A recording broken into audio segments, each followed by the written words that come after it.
Hello everyone. If you like this audiobook and want to listen to more, please consider subscribing. And if you like this video, like it as well, that it enjoy. Chapter 16. The newly arrived group, the forging faction, Hephaestus Familia.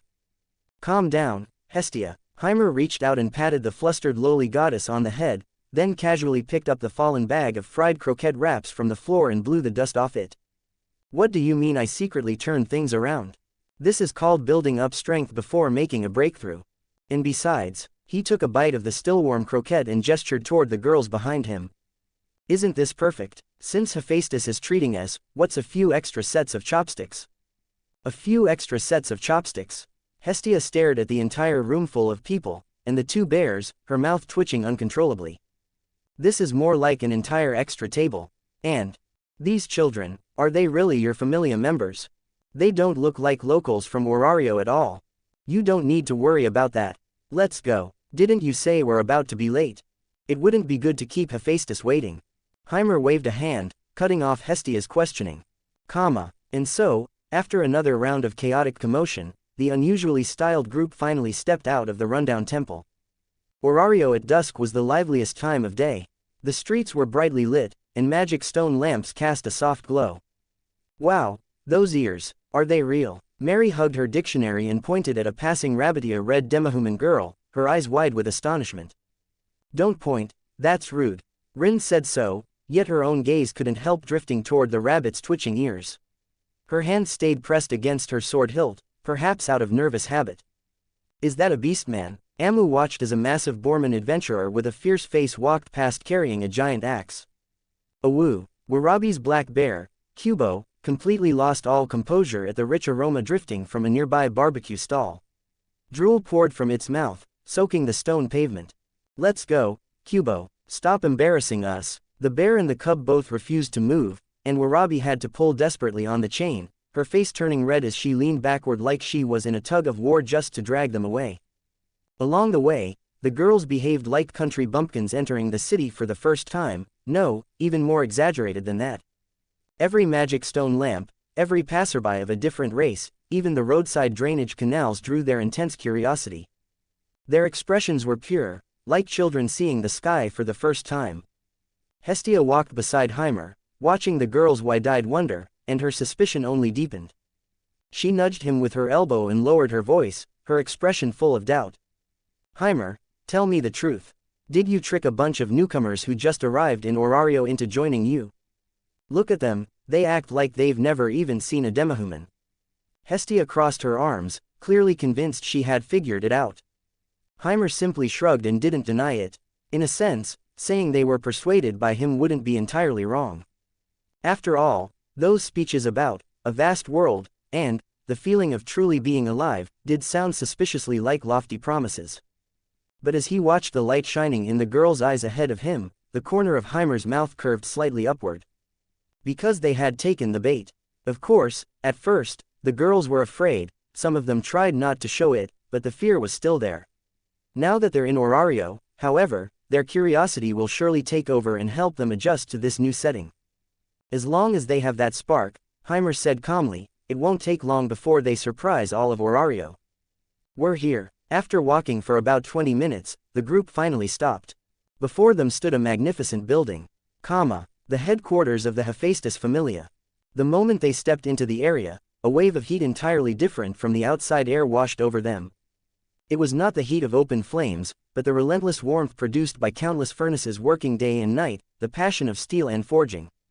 This was Orario's largest forging faction, the workshop and base of the Hephaestus Familia.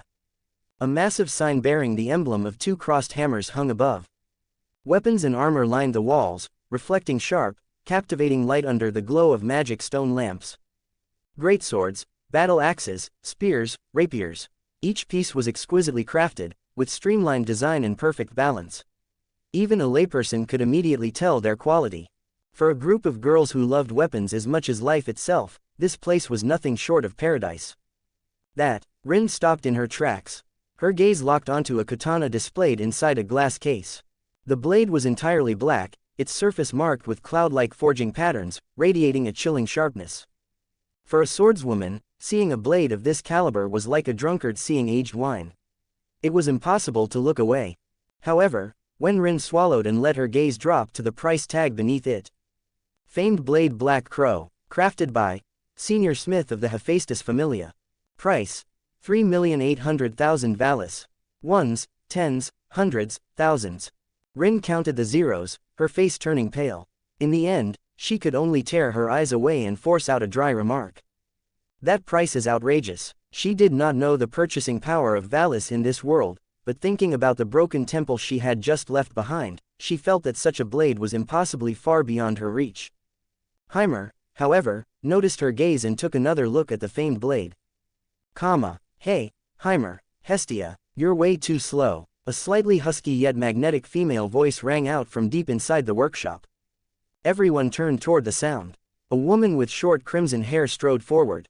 She wore a crisp white shirt and black trousers. A black eye patch covered her right eye, yet it only enhanced her sharp, dignified beauty. She was none other than the chief goddess of the Hephaestus Familia. Hephaestus, less than greater than less than greater than less than greater than less than greater than less than greater than less than greater than less than greater than less than greater than less than greater than less than greater than less than greater than. Good reviews, ratings are greatly appreciated. Drop some POWERSTONES to push the story forward. 500p. S equals 1 extra chapter. Add to collection. Please support my other work. feyriiss creators thoughts. 16 comments 0 vote. Chapter 17. Staying the night, the Hephaestus Familia headquarters. And so, inside the dining hall of the Hephaestus Familia headquarters, the long dining table was covered with a lavish spread of food. The two black bears, Cubo, the larger one, and the smaller cub, had been arranged in a corner, each hugging a massive bone-in slab of meat thicker than their own thighs and gnawing on it without restraint. Warabi had stuffed her own mouth full of meat as well, her cheeks puffed out like a hamster's. Mary tried her best to maintain the elegance of a proper young lady, but faced with so many dishes she had never seen before in this new world, the fork in her hand moved just as quickly as anyone else's. By comparison, Amu and Tsukuyo were much quieter, though their pace of eating was no slower. Seated at the head of the long table, Hephaestus watched the group devouring food like a pack of starving wolves, then glanced at the bears in the corner. Her face, usually composed and businesslike, was beginning to lose its calm. So, Hephaestus rubbed her temples and turned toward Haimer, who sat beside her calmly eating. This is what you meant when you said it wouldn't matter even if you brought a few extra mouths. Don't put it like that, Hephaestus. These are all promising talents I personally picked. The future strongest Familia in Orario is sitting right here. PFF'd. The moment those words were spoken, Hestia, who had been drinking soup, failed to hold it in. A mouthful of soup sprayed out instantly, even splashing onto the table. She grabbed a napkin in a panic, wiping her mouth while coughing and staring wide-eyed. Cough, cough, the strongest Familia. With these newly arrived kids, and those two bears. Disbelief was written all over her face. Hephaestus, however, did not laugh. As a chief goddess who had descended long ago and managed her Familia for years in the lower world, she had seen countless adventurers. Her eye for talent was naturally far sharper than Hestia's, who had only recently descended and was still freeloading at her place. As the saying goes, outsiders watch the spectacle, but experts see the craft. Because of that, after Hephaestus' gaze swept across the table once, the casual look on her face slowly faded. Within that single uncovered eye flashed a glimmer only a true professional would understand. It was the gleam of someone who had just spotted rare prey. A so-called rough stone, in the eyes of someone who understands its worth, is a priceless treasure, the perfect material to forge a legendary weapon. In the eyes of someone who does not understand, it is nothing more than an ordinary rock by the roadside, still caked in dirt. And yet, a possible dark horse. In competitive Orario, countless newcomers arrive every day carrying dreams, throwing themselves into the dungeon like moths rushing into flame. Just as many leave in silence, or vanish without even a corpse remaining. Even children who truly possess excellent talent. If they enter the wrong Familia, follow the wrong god, and fail to receive proper guidance and development, they may eventually fade into mediocrity, struggling for a lifetime in the mud at the bottom. Opportunity is often more important than talent. Haimer. With that thought, Hephaestus withdrew her gaze and looked again at the male god beside her, who was calmly cutting his steak. There was less teasing in her voice now and more seriousness. It seems that during this time, you've dug up quite an extraordinary mine. A mine, Hestia looked completely confused, her fork still skewering a piece of potato as she glanced at the girls and then back at Hephaestus. Her large eyes were filled with unfiltered bewilderment. Where's the mine? They aren't carrying any ore. Idiot. This time Hephaestus didn't hold back. She raised her hand and knocked her knuckles against Hestia's forehead. Thunk. Ow, ow, ow. Hestia clutched her forehead, eyes watering. Hephaestus, why did you hit me? I hit you to knock some sense into you. The mine I'm talking about is these children themselves. Every one of Haimer's girls is a top-quality rough stone. With just a little polishing, grant them the divine blessing, ignite the divine flame, and they will shine with astonishing brilliance. That's why calling them a mine is no exaggeration. If you could spare even a little attention to observing the children of the lower world, you wouldn't still be freeloading at my place with no familia of your own. Hephaestus shook her head helplessly. Hestia shrank back. She didn't try to argue. She stabbed a piece of steak fiercely with her fork, took a large bite, and muttered under her breath, "It's not like that, I just haven't been ready yet." Speaking of which, since Hestia said you're newcomers who just arrived in Orario. Haimer, you haven't granted them the divine blessing yet, have you? Without a blessing, there would be no level and no ability values. No matter how strong their foundations were, in Orario they would still be nothing more than level 0 ordinary people. I just haven't had the time. Haimer spread his hands. I barely brought them back to the temple before Hestia dragged me over here. I didn't even get a sip of water. After saying that, he gave Hestia a pointed glance as she focused on finishing the steak in her mouth. MMMPH. She tried to protest, but with her mouth stuffed full. In that case, why wait for another day? Hephaestus looked around at the girls, then at the night sky beyond the window. How about this? You stay here tonight. With this many people, your temple, the one even mice would find cramped, definitely won't fit everyone. After all, she pointed toward the corner. Those 2 bears alone would probably take up half your floor. My Familia headquarters may not be luxurious, but clearing out a few guest rooms is more than easy. And it works out perfectly. You can perform the divine blessing ritual for them here tonight. The moment those words were spoken, the girl's eyes lit up. Especially Mary, who had secretly been worrying about whether she would have to sleep on the floor. Really, can we take hot baths? Of course. Hephaestus laughed openly. We may be blacksmiths, but our quality of life isn't bad. After all, you can't swing a hammer properly if you're exhausted. In that case, we'll gratefully accept. Since things had reached this point, Haimer didn't hesitate and agreed on behalf of the group. As for Hestia, after finally swallowing the last piece of steak, her cheeks puffed out like a hamster storing food. Once she managed to gulp it down and wipe her mouth, her large blue eyes immediately turned suspicious toward Hephaestus. Hephaestus, you're not trying to poach them, are you? Hephaestus' smile froze. Then she sighed helplessly and raised her hand again. The motion was extremely practiced. Thunk. Yee. Ow, ow, ow. Hestia clutched her forehead again. Hephaestus withdrew her hand, her single eye filled with weary resignation. Idiot, do I look like that kind of person?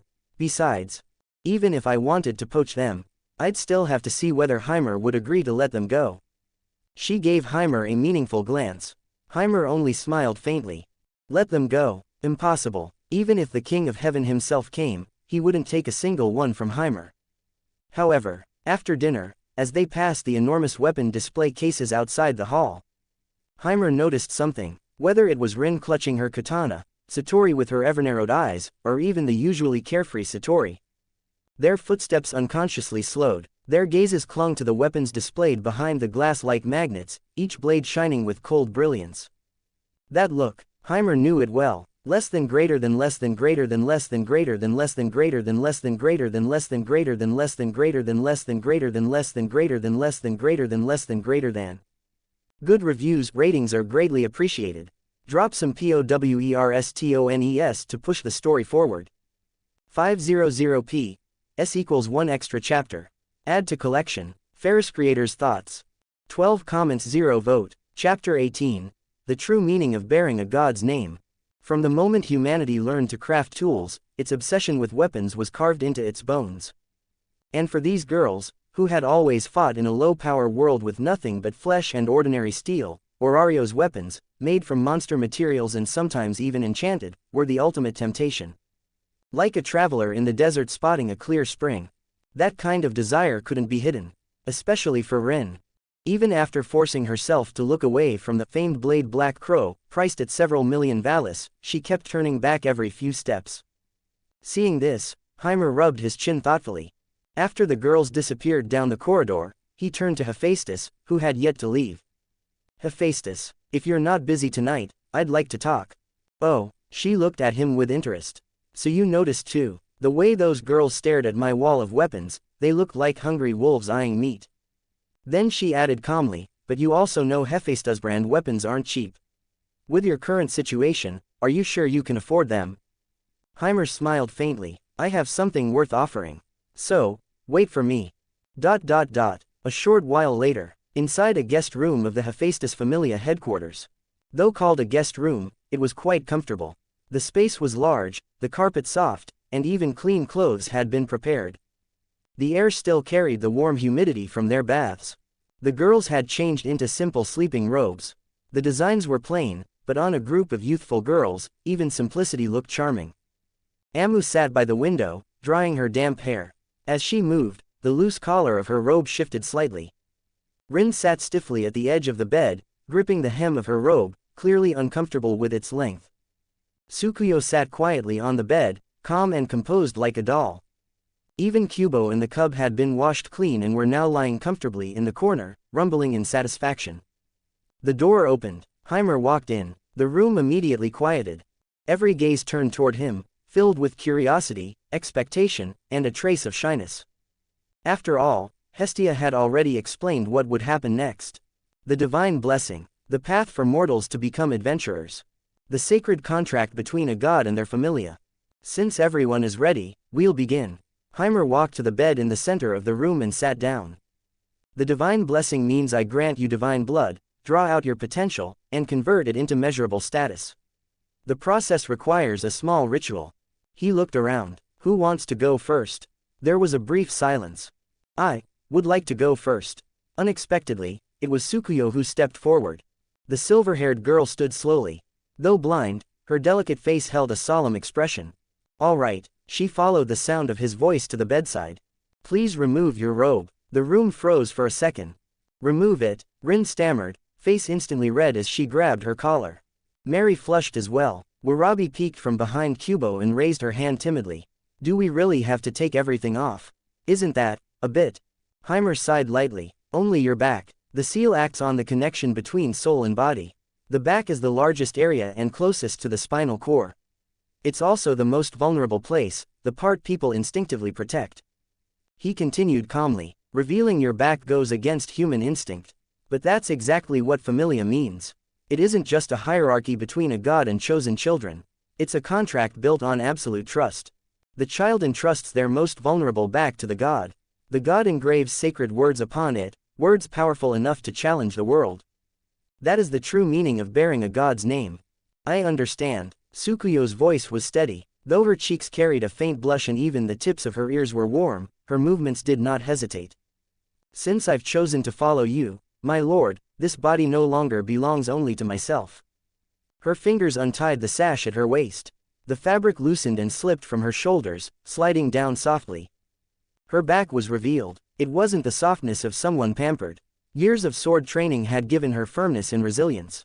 Under the magic stone lamps, her skin carried a smooth ivory sheen. The cool air made her tremble slightly. She bit her lip and leaned forward obediently, hands pressing against the bed. Her silver hair spilled down like a waterfall, partly covering her back. The line of her spine was clear, her shoulder blades subtly defined. She looked like a blank canvas waiting for ink. Excuse me. Haimer moved into position and sat across her hips. Less than greater than less than greater than less than greater than less than greater than less than greater than less than greater than less than greater than less than greater than less than greater than less than greater than less than greater than. Good reviews ratings are greatly appreciated. Drop some POWERSTONES to push the story forward. 500p. S equals 1 extra chapter. Add to collection. feyriiss creators thoughts. 14 comments 0 vote. Chapter 19. Inaba Tsukuyo's initial status. When that warm male body, carrying a solid weight, settled fully against her without any barrier, Tsukuyo's delicate face, half buried in the pillow, flushed red in an instant. A short, Suppressed cry escaped her throat before she could stop it. Even though she had prepared herself and knew that this ritual was necessary to gain power. The sensation of skin against skin, and the posture of being completely under someone else's control, were overwhelming for a girl who had grown up secluded and had barely interacted with boys her own age. "Don't move," Haimer said softly. "This isn't a game. If it shifts even slightly, your status might end up engraved somewhere it shouldn't be." He felt the tension in the girl beneath him and teased lightly, but the moment passed quickly. His expression turned solemn. If this was a contract, then as a god, he would show the proper sincerity. Haimer raised his hand and took out a specially prepared fine needle from his pocket. The tip pricked lightly. A bead of bright red blood slowly welled up at his fingertip. It was divine blood, power sealed within it, the link between the laws of heaven and the lower world. Haimer leaned forward and held the drop of divine blood suspended above Tsukuyo's back. Drip. The blood fell and merged into her body. Ah! Tsukuyo's body trembled violently, her fingers digging into the bedsheets. In that instant, a low hum filled the air and a glow burst forth. Her once flawless back shimmered with deep crimson light. The radiance was not chaotic. Guided by Haimer's divine power, it gradually formed lines of complex, sacred text along with the unique emblem of the Haimer Familia. They engraved themselves deeply into the girl's back. The other girls stared in stunned silence. At its core, a blessing was simply a god using their own blood to open a hidden door within a mortal. Through that door, potential that had once been unseen and intangible, locked away by the limitations of the flesh, was brought forth and converted into visible data. Living beings have always been obsessed with quantifying everything, from measuring wealth with shells, to dividing time with hourglasses, to judging intelligence with scores. It is as though something only gains value once it becomes a number. The gods of the lower world take that fascination to its extreme. They compress the weight of the soul, the limits of the body, even the trajectory of fate itself, into a small engraving on one's back, turning it into numbers. It's done. Haimer stepped down from Tsukuyo and picked up a sheet of parchment. He copied the newly revealed data from her back and then held it up for everyone to see. This is Tsukuyo's current status. Name: Inaba Tsukuyo. Race: human. Level: LV.1. Abilities: Strength: I0. Endurance: I0. Dexterity: I0. Agility: I0. Magic: I0. Development abilities: none. Magic: none. Skills: open hollow corner bracket Magatsuko close hollow corner bracket. Open hollow corner bracket momentary bloom close hollow corner bracket. Open hollow corner bracket short-lived sword demon close hollow corner bracket. Seeing the string of zeros, Amu raised a brow. Everything except skills is zero. So this is the blessing. Don't rush. Haimer pointed at the letters. In Orario, when someone first receives the divine blessing, no matter whether they were a peerless warrior or a frail scholar before, their ability values start at 0 under a god's measurement. All initial stats begin at I0. The ranks go I, H, G, all the way to S. I represents 0 to 99, H is 100 to 199, and so on. S is 900 to 999. Open hollow corner bracket TLN, here's the complete reference close hollow corner bracket. Here's the thing, the standard highest rank for all adventurers is Shrank. However, in the original series, only the protagonist reaches SS and SSS ranks because of his unique skill, feyriiss. This skill removes the normal cap and allows him to surpass the Shrank limit and reach SS and SSS ranks. That said, SS and SSS ranks are not exclusive to feyriiss itself, it's just that throughout the series, Belle is the only one who actually manages to achieve them. Feel free to correct me if I'm wrong. Open hollow corner bracket rank number close hollow corner bracket. I, 099. H, 100,199. G, 200,299. F, 300,399. E, 400,499. D, 500,599. C, 600,699. B, 700,799. A, 800,899. S, 900,999. SS, 1,000,1,099. SSS, 1,100 plus. That's the mountain you'll be climbing. Every increase means you've surpassed your former self. When one of your stats reaches D rank, over 500, and you accomplish a feat that even the gods acknowledge, you can break the limits of the human body and advance to LV.2. He paused briefly. However, even though D is enough to level up, I recommend pushing your abilities to A, 800, or even S, 900, before considering it. In this world, potential has capacity. These stats are your foundation. The deeper the foundation, the higher you can build. A LV.2 who advanced with all stats at S can easily crush a LV.2 who advanced with all stats at D. And that gap only grows wider at higher levels. Those who rush for quick advancement are destined to remain the base of the pyramid. The girls nodded, half understanding. The idea of great feats still felt distant, but not losing at the starting line was a concept these fiercely competitive girls understood perfectly. And more importantly, Haimer continued, tapping the bottom of the parchment, this. Skills. Under Tsukuyo's 3 skills, lines of explanation glowed faintly with a sharp aura. Skills were the manifestation of one's physical traits, experiences, and even the desires of the soul, transformed into special effects. Even knowing her background, Haimer was shocked by Tsukuyo's 3 skills. Skill.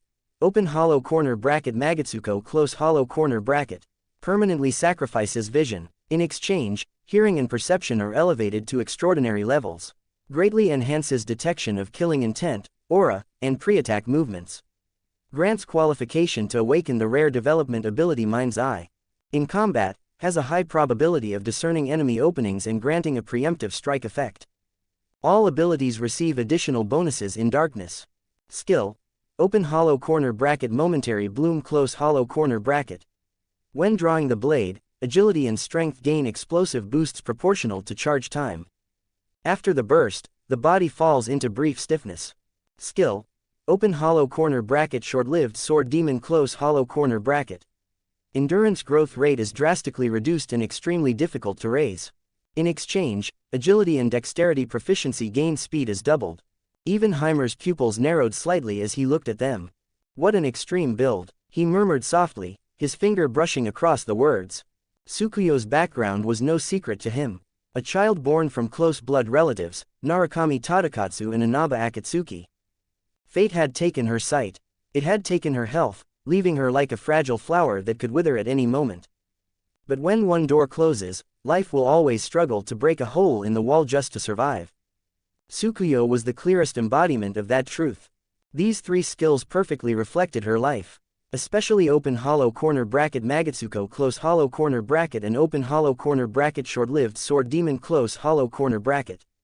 It was as if her destiny had been carved directly into her soul. Endurance growth drastically reduced, no problem. If her body was fragile and couldn't withstand a blow, then she would cut down her enemy before they ever had the chance to strike. Less than greater than less than greater than less than greater than less than greater than less than greater than less than greater than less than greater than less than greater than less than greater than less than greater than less than greater than. Good reviews ratings are greatly appreciated. Drop some POWERSTONES to push the story forward. 500p. S equals 1 extra chapter. Add to collection. feyriiss creators thoughts. 21 comments 0 vote. Chapter 20. The Blade Incarnate. Extreme. My lord, does that mean Tsukuyo's talent is poor? Hearing Haimer's meaningful remark, Tsukuyo, still lying on the bed, had her sensitive ears twitch slightly. Though her expression could not be seen, her body stiffened for a brief moment. No, Tsukuyo, you misunderstood. Haimer shook his head and gently rested a hand on her trembling shoulder. On the contrary, your talent is absurdly strong. With that, he rose from the bedside and casually lifted the robe that had slipped down, covering her pale, slender back once more. Tsukuyo hurried to put it on properly, fumbling as she gathered the collar close. The blush on her cheeks had yet to fade, and though her unfocused crimson eyes could not see him, they still turned toward his direction, filled with disbelief.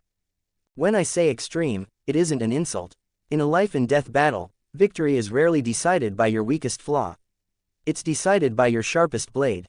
If your blade is fast enough to cut your enemy's throat before they can strike at your weakness, then that weakness ceases to matter. It becomes something they will never reach. For example, your skill Magatsuko grants you perception and preemptive awareness far beyond ordinary people.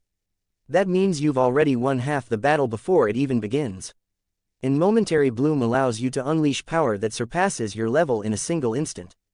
Even if you're just a fragile LV.1 right now, as long as you seize one opportunity, one fleeting opening, you could cut down an enemy several levels above you. That possibility of defeating the strong with the weak is the shortest path to achieving great feats. In Orario, challenging opponents beyond one's level was the most efficient way to accomplish such feats. Tsukuyo's style, built around a single decisive strike, seemed born for that very purpose. It was like a game. While others chipped away at their opponent's health bit by bit, she would unleash everything in one strike. It might be only a single blow, but if it landed, even gods would fall. You're what one might call a one-strike asura. So be confident. Don't belittle yourself. You're the sharpest, most extreme blade, born to cut through fate itself. If your body is weak, then make sure your enemy never touches you. That is the path of the one-strike executioner. As he finished speaking, Haimer reached out and gently ruffled Tsukuyo's silver hair. Is that so? Feeling the warmth of his hand and hearing his sincere affirmation, Tsukuyo let out a soft sound like a kitten. The tension in her body melted away, and the blush on her face deepened further. It wasn't only his praise that moved her. It was the simple warmth of being treated gently, of being patted on the head like a child.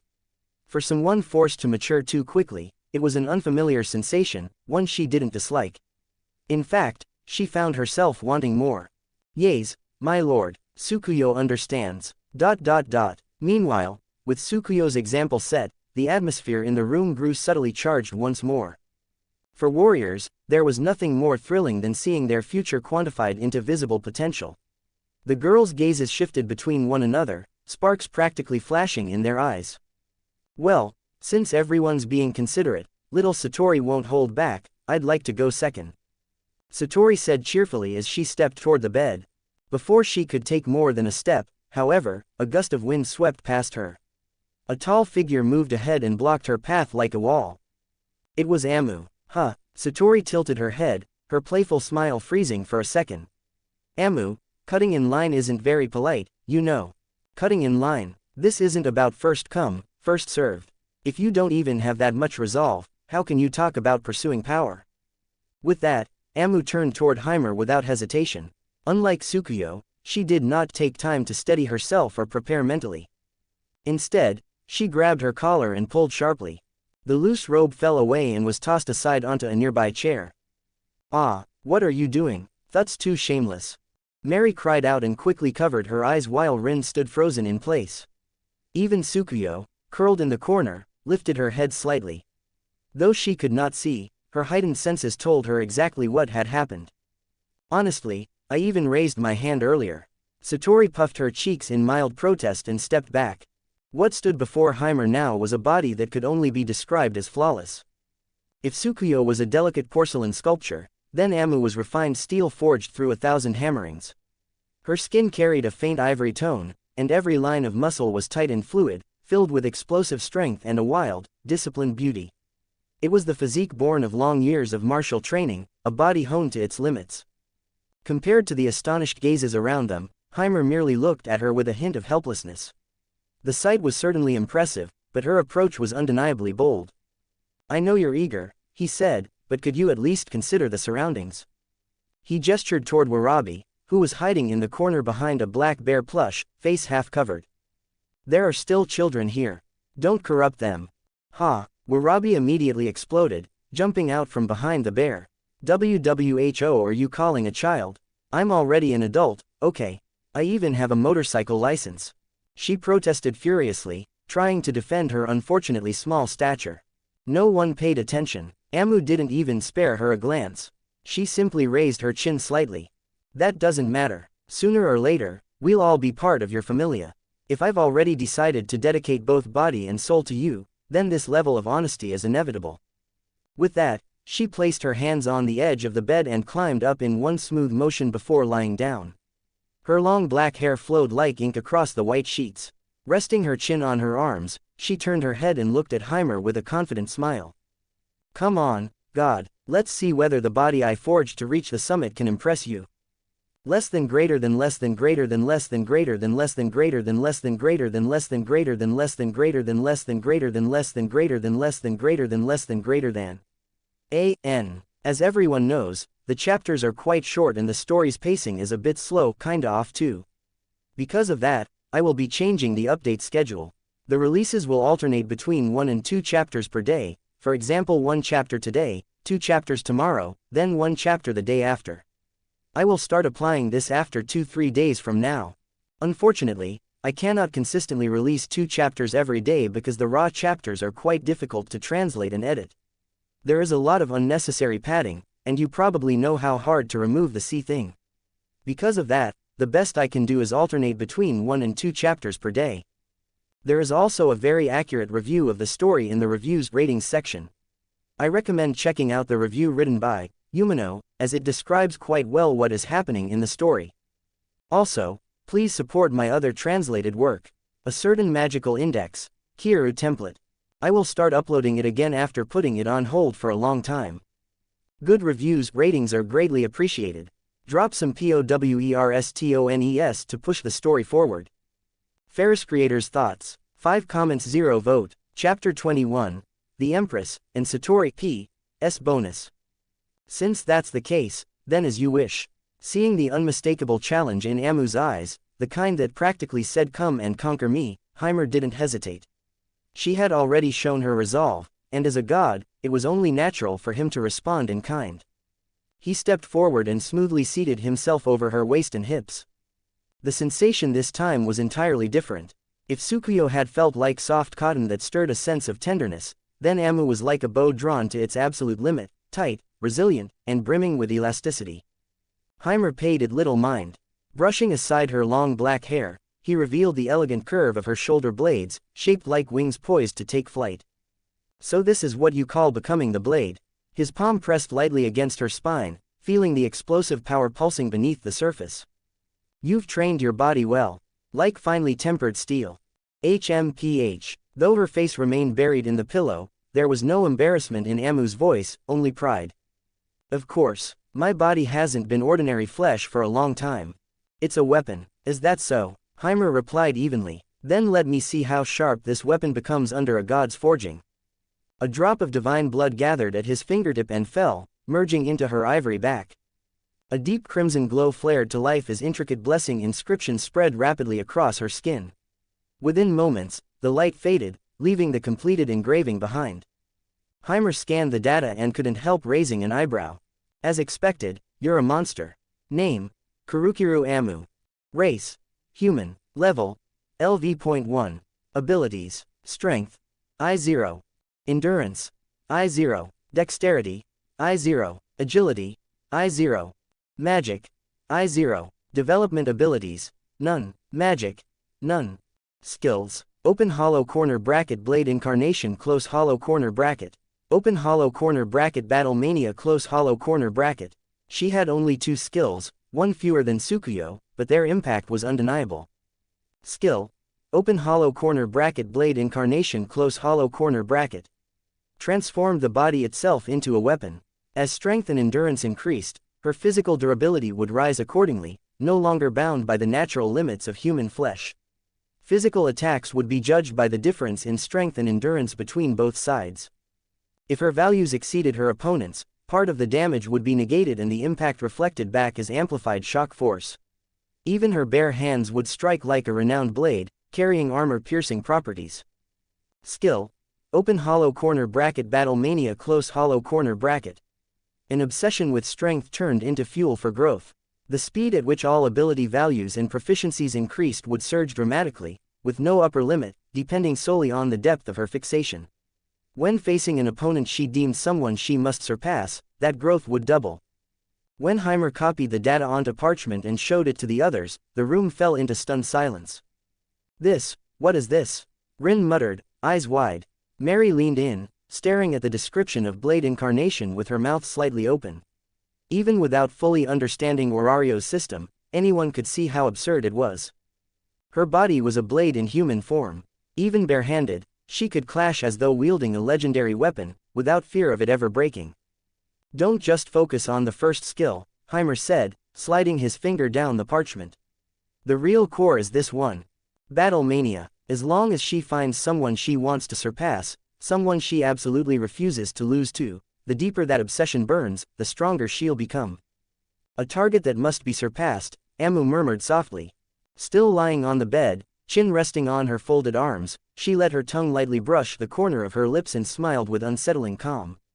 Wouldn't that be you, God? She rose slowly and moved closer, her bare feet silent against the floor. Warm breath brushed against Haimer's neck as the distance between them vanished, close enough that they could feel each other's breathing. If that's the case, she said quietly, then the future will be quite an entertaining spectacle. Ambition is a good thing, Haimer replied. But now that you're done, put your clothes back on. I wouldn't mind admiring the view a little longer, but you should make room for the next person.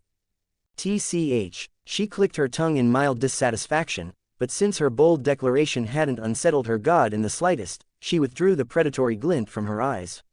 In one smooth motion, she slipped off the bed, grabbed her robe, and draped it over herself. Before stepping aside, she cast Haimer one last lingering look, then moved to examine her newly obtained status. With that, the tension in the room deepened. Tsukuyo had revealed herself to be an extreme specialist.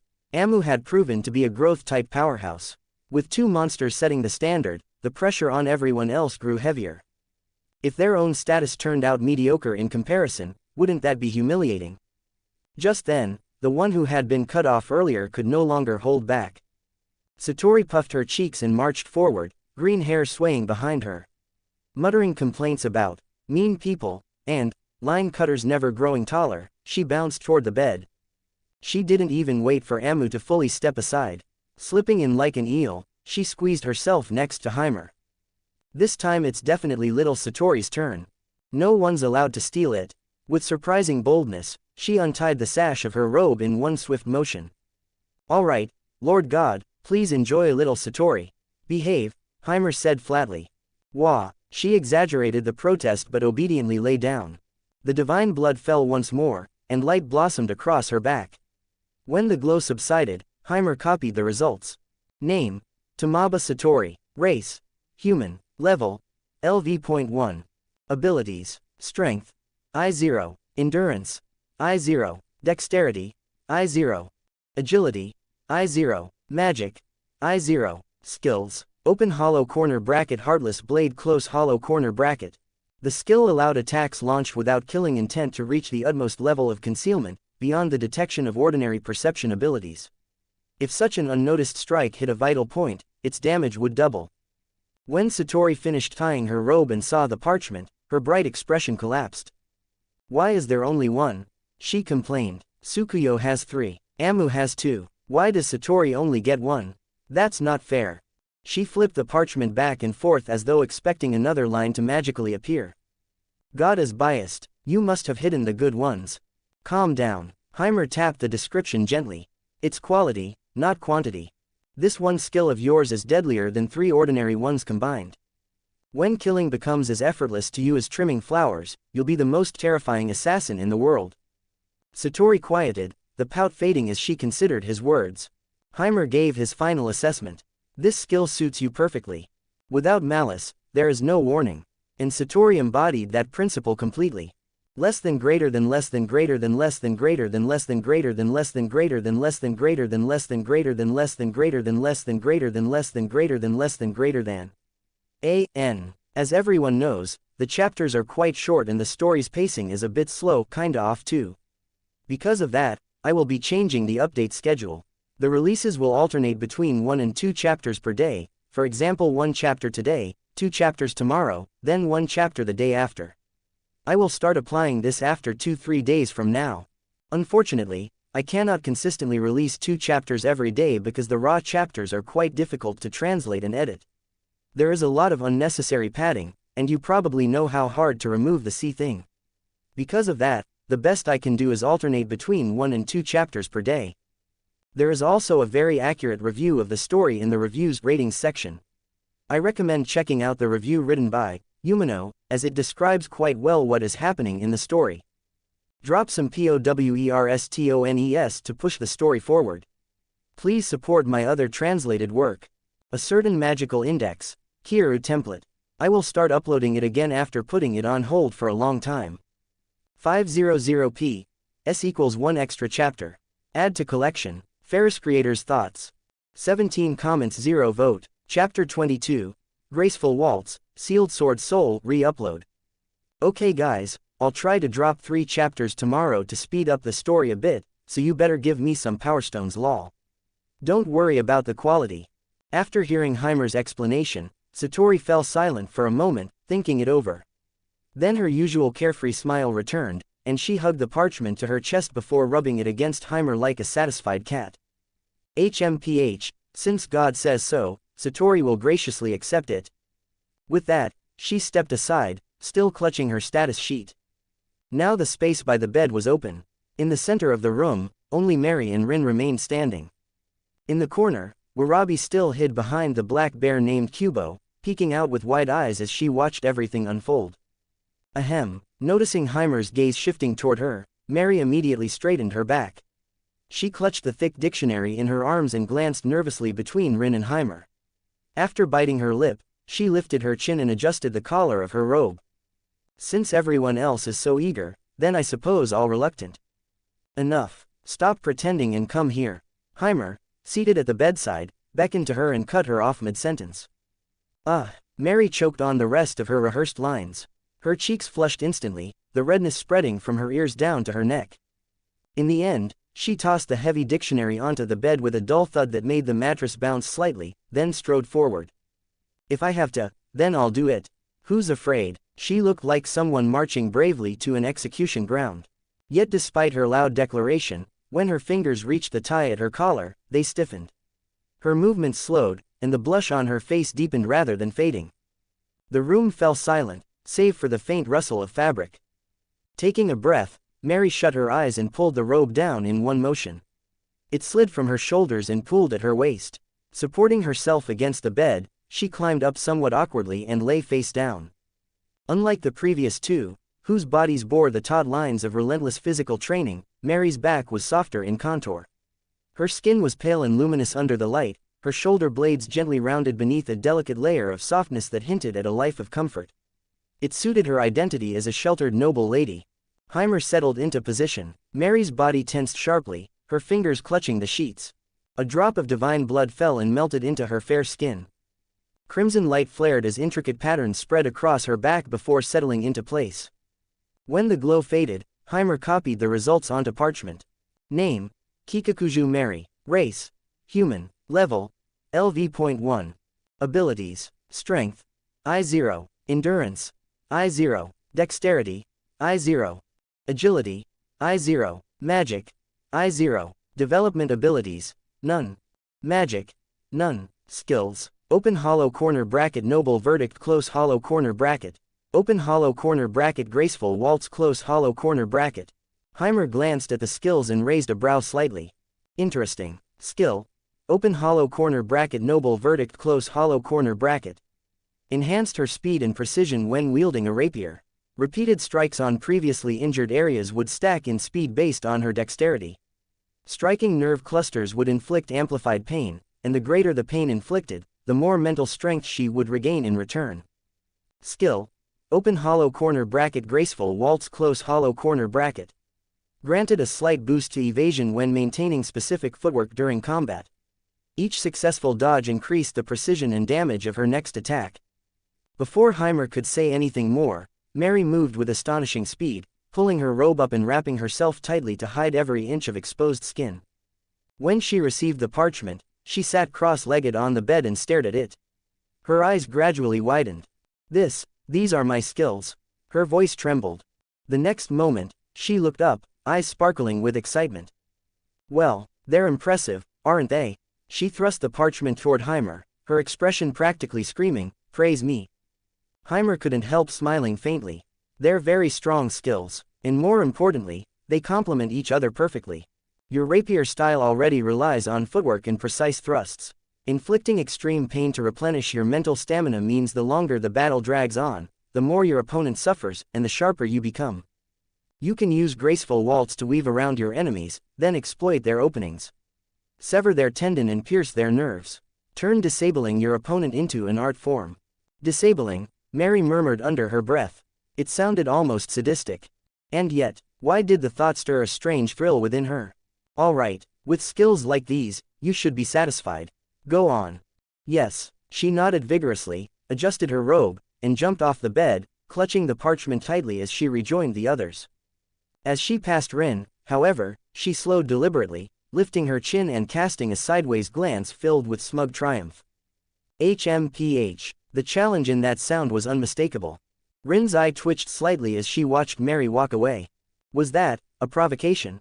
Knowing Mary, she could practically hear her inner monologue, "I've already awakened incredible skills. If you keep hesitating, I'll leave you behind." Rin exhaled slowly. When she opened her eyes again, the last trace of hesitation had vanished, replaced by firm resolve. She had already come this far. If she had chosen to change, there was no turning back. Rin stepped forward and untied her belt. The robe slid down along her body in a soft whisper of fabric. Without hesitation, she climbed onto the bed and lay down. Her back was neither soft like Mary's nor explosively muscular like Amu's. Instead, it bore a restrained elegance, tight, balanced, and controlled. Her spine was straight as a drawn blade, her shoulder blades subtly drawn inward, as though ready to release a cutting strike at any moment. Faint, old scars traced her back in places, remnants of relentless sword practice. Haimer studied her quietly, a flicker of appreciation crossing his gaze. Without ceremony, he seated himself and let divine blood fall. Crimson light surged again, the inscriptions that formed this time even more intricate than before. When the glow faded, he recorded the results. Name: Onigawara Rin. Race: Human. Level: LV.1. Abilities: Strength: I0. Endurance: I0. Dexterity: I0. Agility: I0. Magic: I0. Development abilities: none. Magic: none. Skills: Open hollow corner bracket clear mirror sword heart close hollow corner bracket. Open hollow corner bracket sealed sword soul. Haimer's lips curved slightly. As expected, the path your heart chose has shaped your body. He draped the robe over her shoulders before handing her the parchment. Rin quickly dressed and took it with slightly trembling hands. The moment her eyes landed on the descriptions, her pupils contracted. Skill: Open hollow corner bracket clear mirror sword heart close hollow corner bracket. Allowed her dexterity and agility to increase in proportion to her mental calm and focus. When her mind reached a state of pure emptiness, the power of her strikes would surge dramatically. Skill: Open hollow corner bracket sealed sword soul close hollow corner bracket function through a mask. When the mask was worn, her heart would close, granting a massive boost to strength and endurance along with mental immunity. When the mask was removed, the seal would break, heightening her senses. Agility and dexterity would surge, and her ability to track attack trajectories would double. Less than greater than less than greater than less than greater than less than greater than less than greater than less than greater than less than greater than less than greater than less than greater than less than greater than less than greater than. 2 more updates before the new update shed. Good reviews, ratings are greatly appreciated. Drop some POWERSTONES to push the story forward. 500p. S equals 1 extra chapter. Add to collection. feyriiss creators thoughts. 17 comments 0 vote. Chapter 23. Warabi's Fangs of Coordination, and the Promise with Hephaestus. When the mask is no longer a shackle of your past, but the trump card you can choose to wield. This time, the decision is yours. As long as you make the choice you believe suits you best, that will be the path that truly belongs to you. Seeing that Rin still looked somewhat absent-minded, Haimer gently reminded her. At this point, only one person in the room had yet to receive the blessing. Everyone's gaze shifted in unison, like beams of light sweeping across the room before locking onto the figure hiding behind the black bear. Hanasaka Warabi. Warabi was doing her best to shrink herself into the smallest possible ball. But clearly sensing the weight of everyone's attention, the black bear she was using as cover slowly rolled its small green bean-like eyes. It looked at the many stares fixed upon them, especially that terrifying man's, then glanced back at its own master's cowardly posture. A black bear that had lived among humans for years and thoroughly understood the way of survival made a decisive choice. Better you than me. Without hesitation, Kubo shifted its massive body sharply to the side. Off you go, and as if to completely absolve itself, it even gave Warabi a solid shove with its broad, sturdy backside. The betrayal came fast and ruthless. Ow! Caught completely off guard, Warabi was launched forward by the sudden beerbutt impact like a bowling ball. Wah! She stumbled wildly, nearly face-planting in front of everyone. After several frantic steps, she barely managed to steady herself. Then she looked up. She had stopped directly in front of Haimer's knees. Less than 10 centimeters away. The air seemed to freeze for a heartbeat. Warabi slowly twisted her neck toward the black bear, her face twisted in fury. Kubo, you actually sold me out. I even shared my steak with you at dinner. You traitor. Kubo covered its eyes with its paws and let out a pitiful whimper, pretending it had seen nothing. Haimer waved helplessly. Enough acting. You're already here, so hurry up. The others still want to sleep. Don't waste time. We're going to the guild tomorrow to register as adventurers. Okay. Warabi's momentum instantly deflated. Since she had already been shoved into the spotlight, backing out now would only make her look even more ridiculous. Who's scared? She snorted, trying to salvage some dignity, then shuffled toward the bed. For someone her size, the bed looked a little too tall. She had to climb up awkwardly using both hands and feet. After finally getting on top, she knelt stiffly, her eyes darting between Haimer and the bedsheets, not daring to meet his gaze. See, could you be gentle? Her voice was barely audible. Haimer's eye twitched. I'm engraving a blessing, not beating you. Don't say things that invite misunderstanding. Take it off. You scolded. Warabi shrank back slightly, then shut her eyes with the solemn expression of someone heading toward execution. With a swift motion, she pulled off her robe. Her petite body was revealed. Though technically of age, she was still slender, with little in the way of curves. Her smooth back looked delicate, her shoulder blades slightly pronounced beneath the skin. Haimer did not waste words. He moved behind her, gathered divine blood at his fingertip, and pressed it against her back. A low hum resonated as crimson light flared. Intricate patterns spread across her small back, the glowing lines weaving together before finally settling. Moments later, the engraving was complete. Haimer picked up the parchment and copied the data down. Name: Hanasaka Warabi. Race: Human. Level: LV.1. Abilities: Strength: I0. Endurance: I0. Dexterity: I0. Agility: I0. Magic: I0. Development abilities: None. Magic: None. Skills: Open hollow corner bracket Fangs of Coordination Close hollow corner bracket. Open hollow corner bracket Pathfinding Instinct Close hollow corner bracket. Skill: Open hollow corner bracket Fangs of Coordination Close hollow corner bracket. When coordinating attacks with a tamed beast, both parties gain bonuses to strength and agility. If both attack the same target, additional damage is applied. Skill: Open hollow corner bracket Pathfinding Instinct Close hollow corner bracket. Borrow the senses of beasts. Exceptional intuition toward traps and hostile intent. Greatly enhanced detection of hidden enemies. Significantly improved pathfinding ability. Not bad. Haimer gave a simple evaluation and handed the parchment to Warabi. She held it carefully, reading the lines once. Then again. The hesitation in her eyes gradually faded, replaced by a growing brightness. Suddenly, she turned toward the black bear still lying on the floor pretending to be dead. Hey! A chilling smile slowly spread across her face. The next moment, Haya, she leapt from the bed in a clean arc and crashed squarely onto Kubo's soft belly. Bang! Her knees drove down with extra force from the fall. Roaar! Kubo howled in agony, paws flying away from its face. HMPH! Quit screaming. Standing triumphantly atop its stomach with her hands on her hips, Warabi declared, that's what betrayers get. Let's see if you dare sell me out again. Kubo could only whimper pitifully. Haimer clapped his hands, drawing everyone's attention back. All right, the blessings are complete for tonight. Having a blessing is only the beginning. Tomorrow morning, I'll take you to the guild to formally register as adventurers. That's when things truly begin. So for now, get some sleep. Tomorrow won't be easy. Yes, the girls answered in unison. Haimer nodded lightly. Good night, everyone. Good night, Lord Haimer. The door creaked open, then shut with a soft click. But just as it closed, a voice sounded in the hallway. Finished. Haimer turned. A figure leaned against the wall, short crimson hair and an eye patch over one eye. Hephaestus, I thought you'd take longer. But since you're done, shouldn't we settle the promise between us?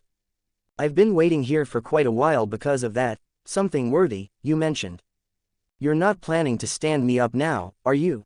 Chapter 24. A weapon forged by the god deemed a calamity of war bonus. Relax. Come with me. I guarantee you'll be satisfied. The corners of Haimer's lips lifted into a confident smile as he tilted his head toward Hephaestus, signaling her to follow. She raised a brow at his gesture. You'd better not be bluffing. She had no idea what scheme he was brewing, but when he turned and strode toward the far end of the corridor, she followed after him. 2 steps later, they reached a corner. And found a dead end. Quote. With a faint sigh, Hephaestus took the lead instead, guiding Haimer through the winding corridors of the Hephaestus Familia estate. No one dared approach them along the way, for the direction they were heading toward was the forbidden ground of the entire Familia.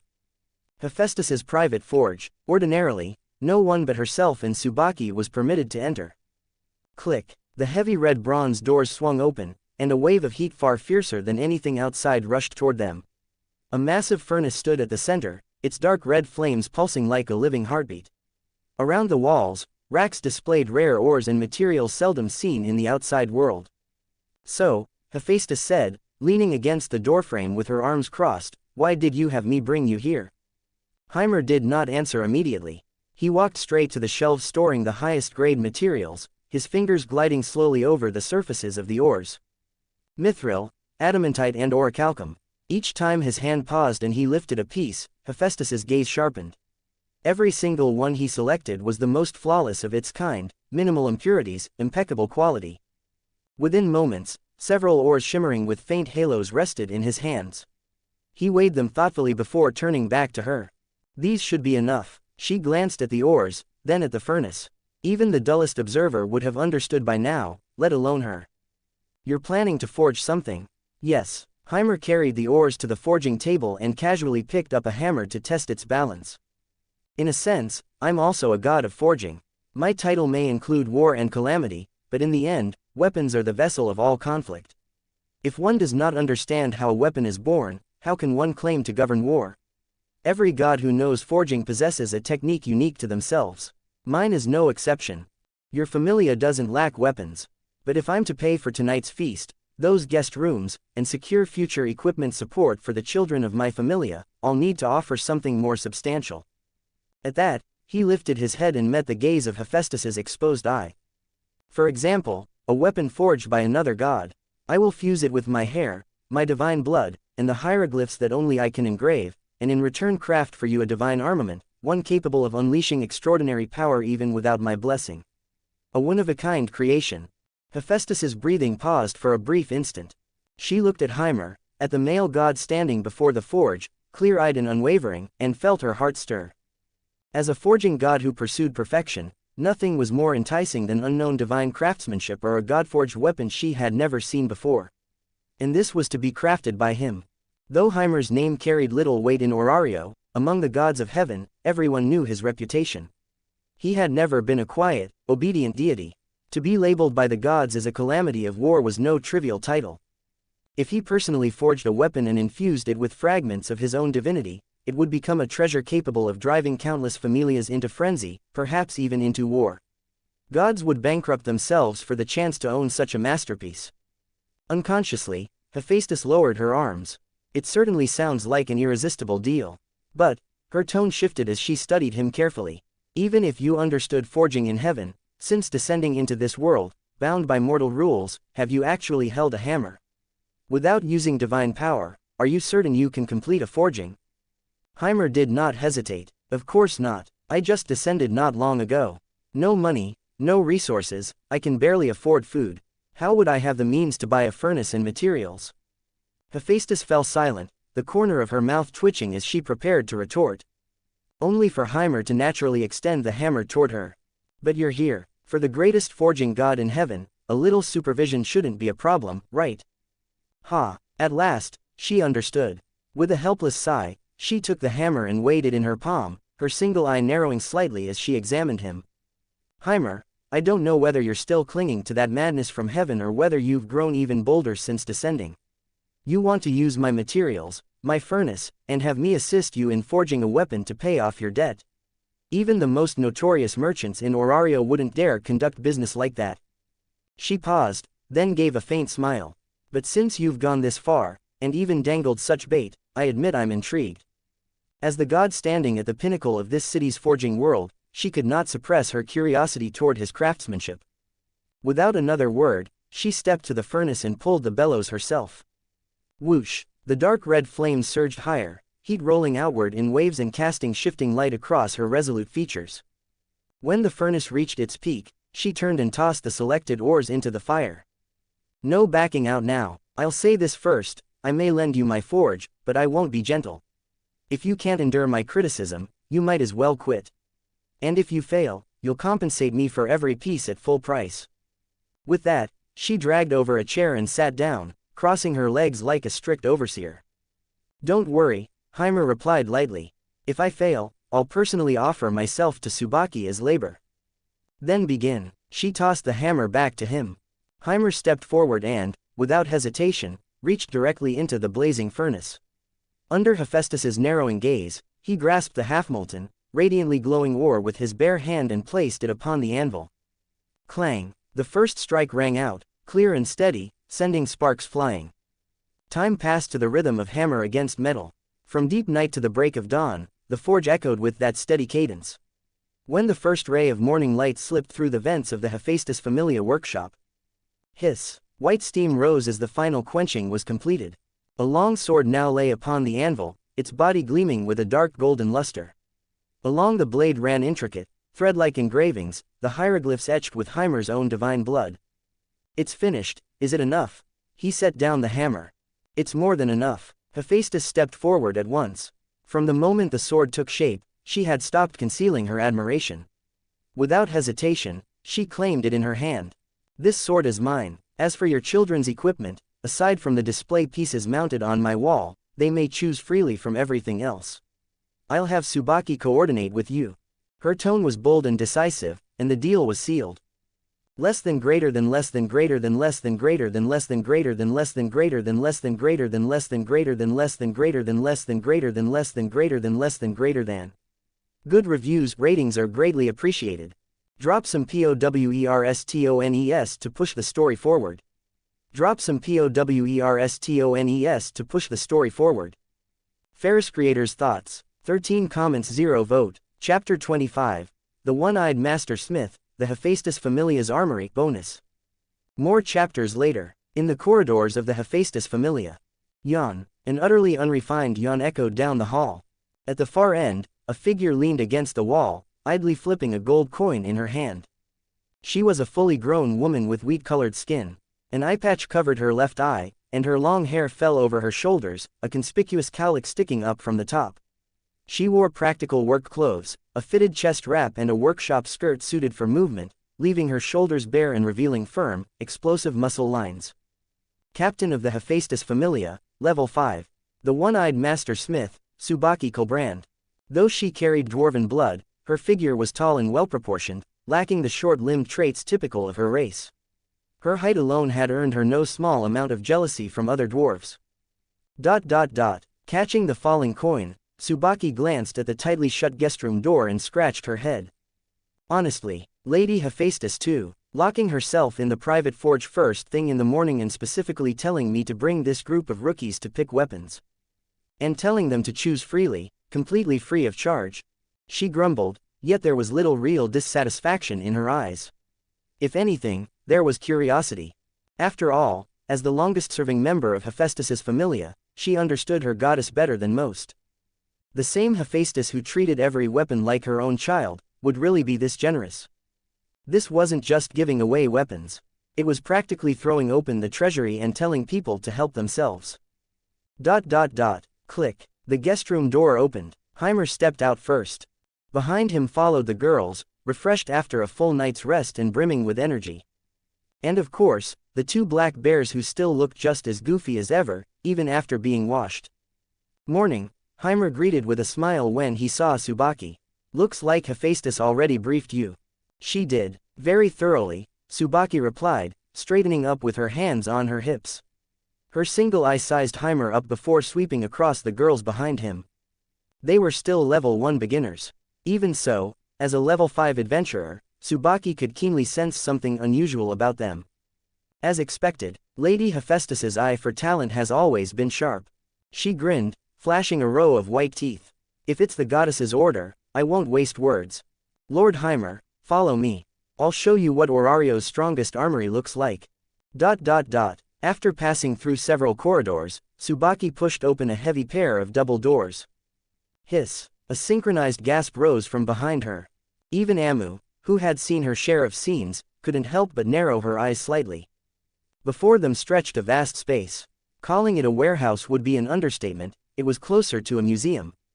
Thousands upon thousands of weapons were arranged neatly on racks, stretching from floor to ceiling. Greatswords, spears, battle axes, crossbows. Under the glow of magic stone lamps, each weapon shimmered with a cold, lethal gleam. A faint ripple of magical energy even lingered in the air. These are all masterpieces forged by our familia over the years, Tsubaki said as she strode inside. She casually picked up a dagger and spun it in a clean flourish. Whether it's beginner gear for fresh adventurers or high-grade weapons only level 4 and above can properly wield, we've got everything. Lady Hephaestus said it herself. As long as you can lift it and it feels right in your hands, take it. The moment those words fell, several Hephaestus Familia members who had been organizing the shelves froze mid-motion. Captain, a young smith holding a bundle of spears widened his eyes, nearly dropping them onto his own foot. We're really letting outsiders just take whatever they want. For free. He wasn't alone. The others exchanged bewildered glances, confusion written across their faces. Enough chatter, Tsubaki shouted, turning to silence them. It's Lady Hephaestus's order. Then she faced the girls again, who were already eager. All right, don't hold back. Choosing a weapon is about affinity. Though, her gaze landed on Onigawara Rin. You, the masked girl. You've been staring at that blade since we walked in, haven't you? Rin stiffened. Her eyes had indeed been glued to the crystal display case in the center of the hall. Inside it rested the very blade she had noticed the night before. The famed katana, Black Crow. Good eye. Tsubaki walked over, opened the case without hesitation, and lifted out the several millionvalous weapon. Catch. Rin fumbled but managed to grab the thrown sword. Its weight pressed solidly into her palms. She drew it. Shing. Quote. A clear metallic ring echoed.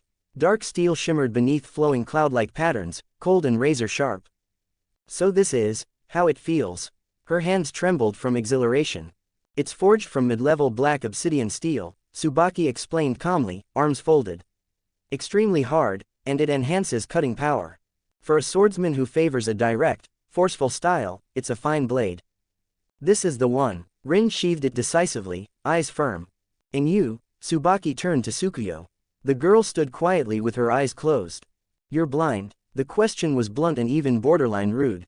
But there was no malice in Tsubaki's tone, only straightforward inquiry. Tsukuyo nodded, then skipped the heavy stuff. Tsubaki retrieved a sheathed blade from another rack. It was slimmer and slightly longer than a standard katana, with a pure white scabbard. This one's called White Egret.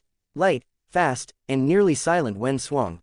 For someone who fights by hearing, it won't disrupt your judgment. Tsukuyo accepted the blade, fingers brushing lightly across the hilt. Thank you. Her voice was soft, yet her grip was firm. And me. Mary pushed forward impatiently, pointing at herself. You. Tsubaki tilted her head. What type are you looking for? Rapiers. A rapier? Huh, not common. She stroked her chin and pointed toward another section. Third rack on the right. There's one called Rose Thorn. It inflicts a bleeding effect. Stabbing someone with it really hurts. Really hurts. Mary's eyes sparkled. I'll take that one. It was practically tailor-made for her noble verdict skill. The selections continued under Tsubaki's guidance. You, the green-haired girl. What do you want? Satori wants something that can turn the tables unexpectedly. In that case, Tsubaki pointed to a rack in the corner. Those over there are better suited for the sneaky types. Satori's eyes curved into crescent moons at once. She skipped over, fingers trailing across blade after blade until she stopped at an unassuming, dull gray katana. That one's called Gray Serpent, Tsubaki said casually. The blade's treated to reduce shine, barely reflects light in the dark. And there are extremely fine flow channels along the edge. If you smear something on it. She didn't finish the sentence, merely shrugged. Oh my, how thoughtful, Satori giggled, lifting the blade lovingly, her smile innocent as ever. Meanwhile, Amu ignored the dazzling array of weapons entirely. She headed straight for the armor section. Having the skill incarnation blade, treating her own body as a weapon, didn't mean she enjoyed getting beaten half naked. I'll take that set, She pointed at a light armor displayed on a mannequin. It was crafted from black layered leather interwoven with metal plates, maintaining joint flexibility while reinforcing vital areas. Good choice, Tsubaki said, patting the armor. Made from mid-level shadow panther hide and refined steel threads. Light and durable. Even if you roll around on the ground, it won't tear your skin. Amu removed it efficiently and fitted it onto herself. She moved her limbs once. Perfect. Less than greater than less than greater than less than greater than less than greater than less than greater than less than greater than less than greater than less than greater than less than greater than less than greater than less than greater than. Good reviews, ratings are greatly appreciated. Drop some POWERSTONES to push the story forward. Drop some POWERSTONES to push the story forward. feyriiss creators' thoughts. 11 comments 0 vote. Chapter 26. Tsubaki's proposal bonus. One more normal update and then start of alternate shed. Amu curled her lips into a faint smile. With this layer of armor, she no longer had to worry about her clothes being torn apart. As long as her vital points were protected, the rest would be nothing but pure slaughter. At that moment, a timid voice suddenly cut in. I want to. Warabi hugged the katana she had chosen and tugged at Tsubaki's clothes with her other hand, pointing toward the large black bear behind her that was still scratching its head. I want to get some equipment for my Kubo too. Tsubaki looked down at the little girl who barely reached her waist, then glanced at the massive, simple-faced black bear. She rubbed her messy red hair in exasperation. Listen, kid, this is an armory, not a pet shop. Who goes around making armor for bears? And custom gear for something that size isn't cheap. But, Warabi puffed her cheeks, looking aggrieved. Kubo is scared of pain too. Awoo. The black bear seemed to understand and cooperated immediately, letting out a pitiful cry before rolling onto the ground as if to prove just how fragile it was. Tsubaki. The corner of her mouth twitched. Watching the shameless act from the girl and the bear, she let out a helpless sigh. All right, you win. She waved at a few Familia members who were moving goods nearby. Go bring out that dusty thing from the corner of the warehouse. A moment later, a set of somewhat rough but extremely sturdy beast armor was carried over. It wasn't full body coverage, but thick leather and metal plates reinforced the chest, back, and key joints of the limbs. The chest piece in particular had an extra steel plate layered over it. Here, try this. Tsubaki had them drop the armor on the ground. The bear proved surprisingly discerning. It scrambled up, sniffed the gear, and without needing help, wriggled into it on its own. Warabi hurried forward to fasten the straps. Click. The fit was unexpectedly perfect. With the armor on, the once somewhat goofy black bear suddenly carried the aura of a fierce war beast. Wow, so cool, Warabi beamed. Now Kubo is Orario's #1 battle bear. Don't celebrate too soon, Tsubaki said calmly, arms folded as she leaned against a shelf. That thing was custom-made for a beast tamer in our Familia a few years back. A certain guy treated monsters like pets and paid a fortune for it. She paused briefly, a trace of seasoned indifference flashing in her eye. Armor was finished and then he never came back. Heard he died somewhere around the 20-something floor. They didn't even recover all the pieces of him. So this thing's been gathering dust for nearly 2 years. If that bear can wear it, consider it your lucky day. Warabi's hands paused slightly while fastening the straps. He died. Is that strange? Tsubaki glanced at her. In the dungeon, people die as casually as eating and drinking. Once you enter, there's no guarantee you'll come back the next day to claim your custom gear. That's what you call dead man's profit. If it bothers you, you can take it off now. Warabi swallowed. She glanced at the faint dark stains on the armor, her excitement cooling for a moment. But soon she gritted her teeth. We're keeping it. It's free, isn't it? If it belonged to a senior, then Kubo will inherit their luck along with it. Awoo. The bear chimed in as if in agreement. Tsubaki gave an approving snort. Oh, not bad. At least the kid had the right mindset. In Orario, without that level of resolve, it was better to go back home and farm. Meanwhile, Tsubaki's peripheral vision caught sight of a figure heading deeper into the armory. Haimer. He stopped before a row of long weapons, his gaze settling on a silver spear with a dark crimson spearhead. Then he reached out and grasped it. Buzz. The spear lifted, releasing a faint hum. Holding it one-handed, Haimer casually spun it in a smooth flourish. The movement flowed naturally, without the slightest stiffness. Oh, Tsubaki raised a brow and strode over. Lord Haimer, are you picking a weapon too? You're a god, after all. In the lower world, gods possessed endless lifespans, but strict rules forbade them from entering the dungeon or using divine power. Most gods were physically weak, let alone capable of wielding a weapon designed purely for killing. Haimer planted the spear beside him and smiled. My title does include martial aspects. I can't enter the dungeon to fight monsters. But my hands do get itchy from time to time. His thumb traced the engraved patterns along the shaft. A war god, huh, Tsubaki murmured thoughtfully. She didn't know the specifics of his divinity, but that spear flourish had clearly come from practice. She didn't press further. Turning back to the fully armed girls, who looked ready to find someone to fight immediately, she crossed her arms. All right then, gears settled, next comes real combat. What do you say, Lord Haimer? These rookies are new to Orario, right? She tapped her own chest. After they register as adventurers, how about I personally take them into the dungeon for a round? I've got time, and I'd like to see for myself just how capable your new recruits really are. Plus, I can teach them some dungeon basics. Think of it as an onboarding guide. There was a bit of selfishness behind her offer. Partly to earn Haimer's goodwill. And partly because as a smith, once her weapons had found owners, she couldn't help wanting to see them tested in battle. Haimer considered it was indeed a solid proposal. As a god, he couldn't personally lead them into the dungeon. Having an experienced level 5 veteran who understood the dungeon's ecosystem would significantly improve efficiency. And Tsubaki, as a master smith, understood weapons far better than most. She could guide the girls in bringing their new gear to its fullest potential. Though he couldn't help wondering what expression this level 5 veteran would wear after witnessing these level 1 girls stirring up a bloody storm in the dungeon. Then I'll trouble you, Miss Tsubaki, Haimer said with a nod. No trouble at all, Tsubaki laughed heartily and waved it off. After a moment, Haimer asked, by the way, where's Hestia?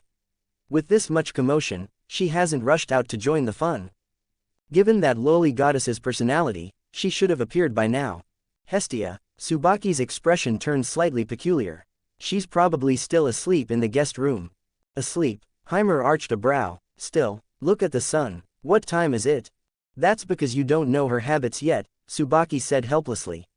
Ever since she's been freeloading here, she's developed an unshakable biological clock. Before lunchtime, she absolutely will not open her eyes. Even if the sky collapses, she'll just roll over and keep sleeping. Right, Haimer remembered, since descending to the lower world, Hestia had been living comfortably off the Hephaestus Familia. Fine, if she's dreaming, we won't disturb her. He waved dismissively and decisively abandoned the deadweight. Let's go. Orario's mornings were always bustling with energy. By the time Haimer and his group stepped out of the Hephaestus Familia's gates, the streets were already alive with noise. Wow, though they had glimpsed it the night before, Orario bathed in morning light still felt new. Especially the towering Babel rising at the city's center. Under the sun, it refracted dazzling white light, like a divine pillar connecting heaven and earth. That's the dungeon entrance. Amu narrowed her eyes, gazing at the towering structure. Not yet, Haimer said. Before that, we need to get your identities sorted. The starting point of all adventurers. The Orario Adventurers Guild headquarters. Whether a dream-chasing youth or a vicious criminal, anyone who wanted to legally enter the dungeon and earn money had to register there first. That was the power of the system. Even in a world of swords and magic, bureaucratic procedures were unavoidable. After all, it was the only way to manage Orario's adventurers. Thus, Orario Adventurers Guild headquarters. The Pantheon. The registration process itself was uneventful, it's just forms and paperwork. Less than greater than less than greater than less than greater than less than greater than less than greater than less than greater than less than greater than less than greater than less than greater than less than greater than less than greater than. Good reviews, ratings are greatly appreciated. Drop some POWERSTONES to push the story forward. Drop some POWERSTONES to push the story forward. feyriiss creators thoughts. 15 comments 0 vote. Chapter 27. This child's pitiful. When Haimer squeezed into the guild hall with a flock of dazzling young women in tow, along with 2 black bears that did not look particularly intelligent, they instantly became the center of attention. After all, the visual impact was overwhelming. Even in Orario, a city famed for its abundance of beauties, it was rare to see so many top-tier girls of completely different styles gathered together in one place. So this is, the guild. It's not quite how I imagined it. Mary hugged her rapier to her chest, a trace of disdain in her voice. Walking ahead, Tsubaki did not even turn her head as she replied, "This is what real adventurers are like. Don't assume that becoming one means living in glamour and enjoying the spoils every day. Most of the time, adventurers deal with mud and monster blood." With that, she skillfully parted the crowd and led everyone to a relatively quiet counter. Seated there was a young female clerk. Emerald eyes, distinctive pointed ears. Even while sitting, her back remained perfectly straight. At that moment, she adjusted her glasses and meticulously checked the documents in her hands. Her serious expression made it seem as though the word, diligence, had been carved into her forehead. Aina Tool, Aina. Just as she was pushing up her glasses and reviewing the files with complete focus, Tsubaki slapped her palm heavily against the counter. Smack. The crisp sound made the stack of papers jump. "Yo, I'm here." Startled, Aina nearly tore the document with her quill. She quickly looked up and saw the grinning, eye-patch-wearing captain. The stern expression on her face immediately softened into visible helplessness. "Miss Tsubaki, captain of the Hephaestus Familia. Level 5, the one-eyed master smith, Cyclops, Tsubaki Colbrand. Someone of that stature was impossible not to recognize within the guild." Aina sighed quietly and lowered her voice. "This is a workplace. Please refrain from being so loud. You may disturb the other adventurers. What brings you here today, Miss Tsubaki?" "I'm taking these newcomers into the dungeon," Tsubaki said with a shrug. "They even managed to get my Iron Rooster goddess to open her wallet, so I want to see what they're capable of." She stepped aside and gestured toward Haimer and the group behind her. Taking newcomers, Aina blinked in confusion at the phrase, Iron Rooster, but out of professional restraint, she did not pursue the meaning. Instead, she composed herself and followed Tsubaki's gesture.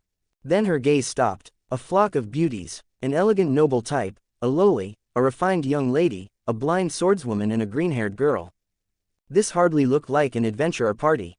And then, her eyes shifted downward. Those were black bears. Two very real black bears were sniffing the guild's polished floor, one even attempting to lick a nearby pillar. Aina pressed her fingers against her temple. She had a feeling her headache would arrive earlier than usual today. While the guild had no explicit rule forbidding pets, bringing clearly dangerous large beasts inside the hall was a bit excessive. Aina was about to inquire about their identities when her movement suddenly stiffened. Her hand froze mid-motion as recognition struck. A month ago, at this very counter, she had met this very man. Back then, when he came to register his familia's divine name, she had asked as usual about his divine domains and titles.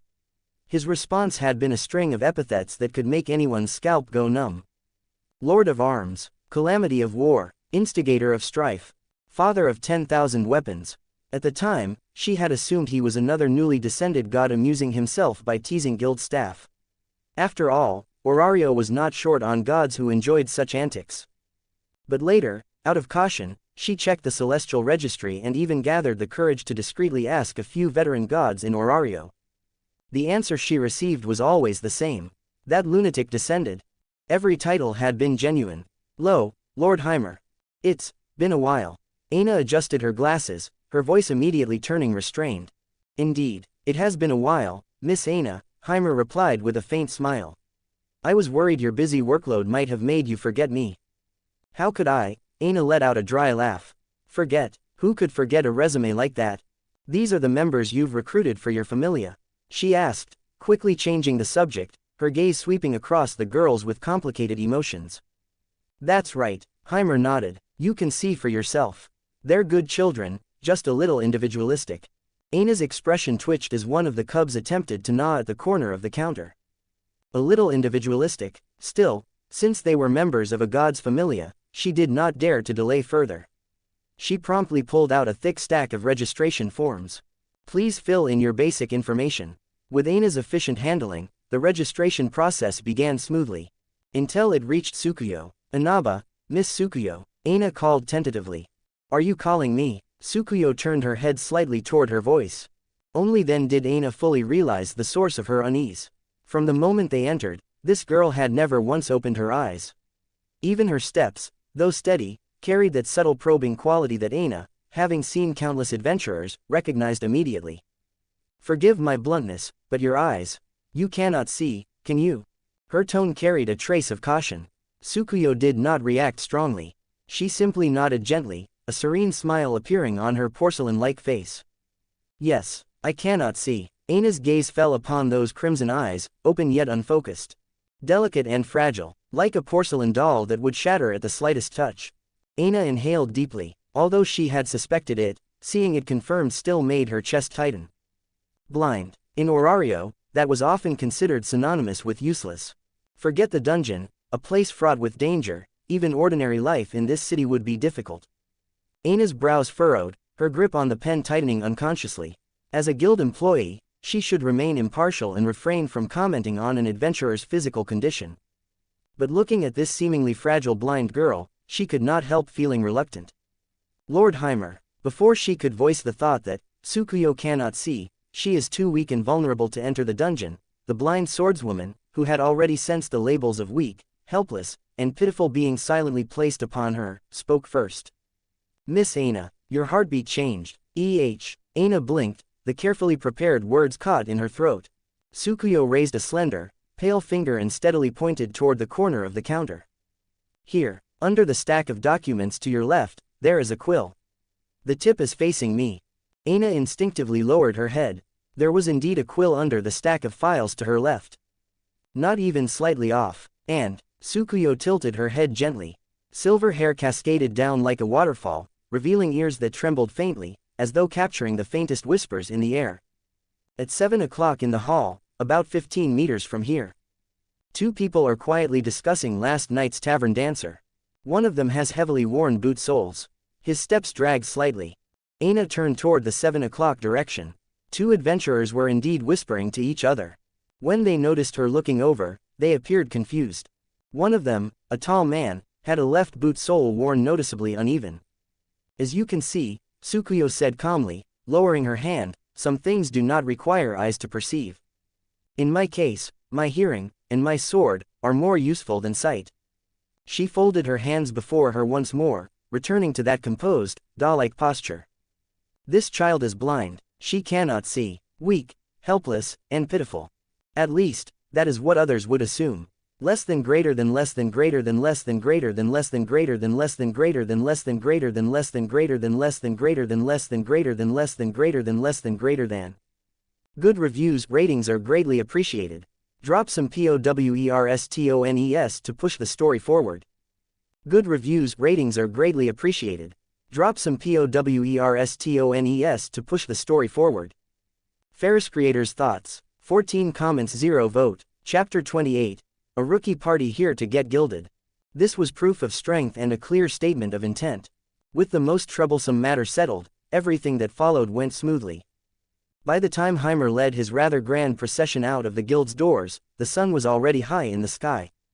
Let's go. Next up, live combat training. Tsubaki stretched lazily, her muscles drawing into a powerful arc, then strode forward at the head of the group. Haimer and the girls followed close behind. They passed through the bustling streets, and before long, the pure white tower rising at the heart of the city, Babylon Tower, claimed everyone's attention as it pierced into the clouds. The plaza beneath it was packed with people. This was the heart of Orario, the daily crossroads of every adventurer. Races and familias gathered here to form parties and trade supplies, the noise of conversation rising and falling in waves. Most eye-catching of all were the supporters weaving through the crowd with packs nearly larger than their own bodies, calling out as they went. Excuse me, over here. Do you need a supporter?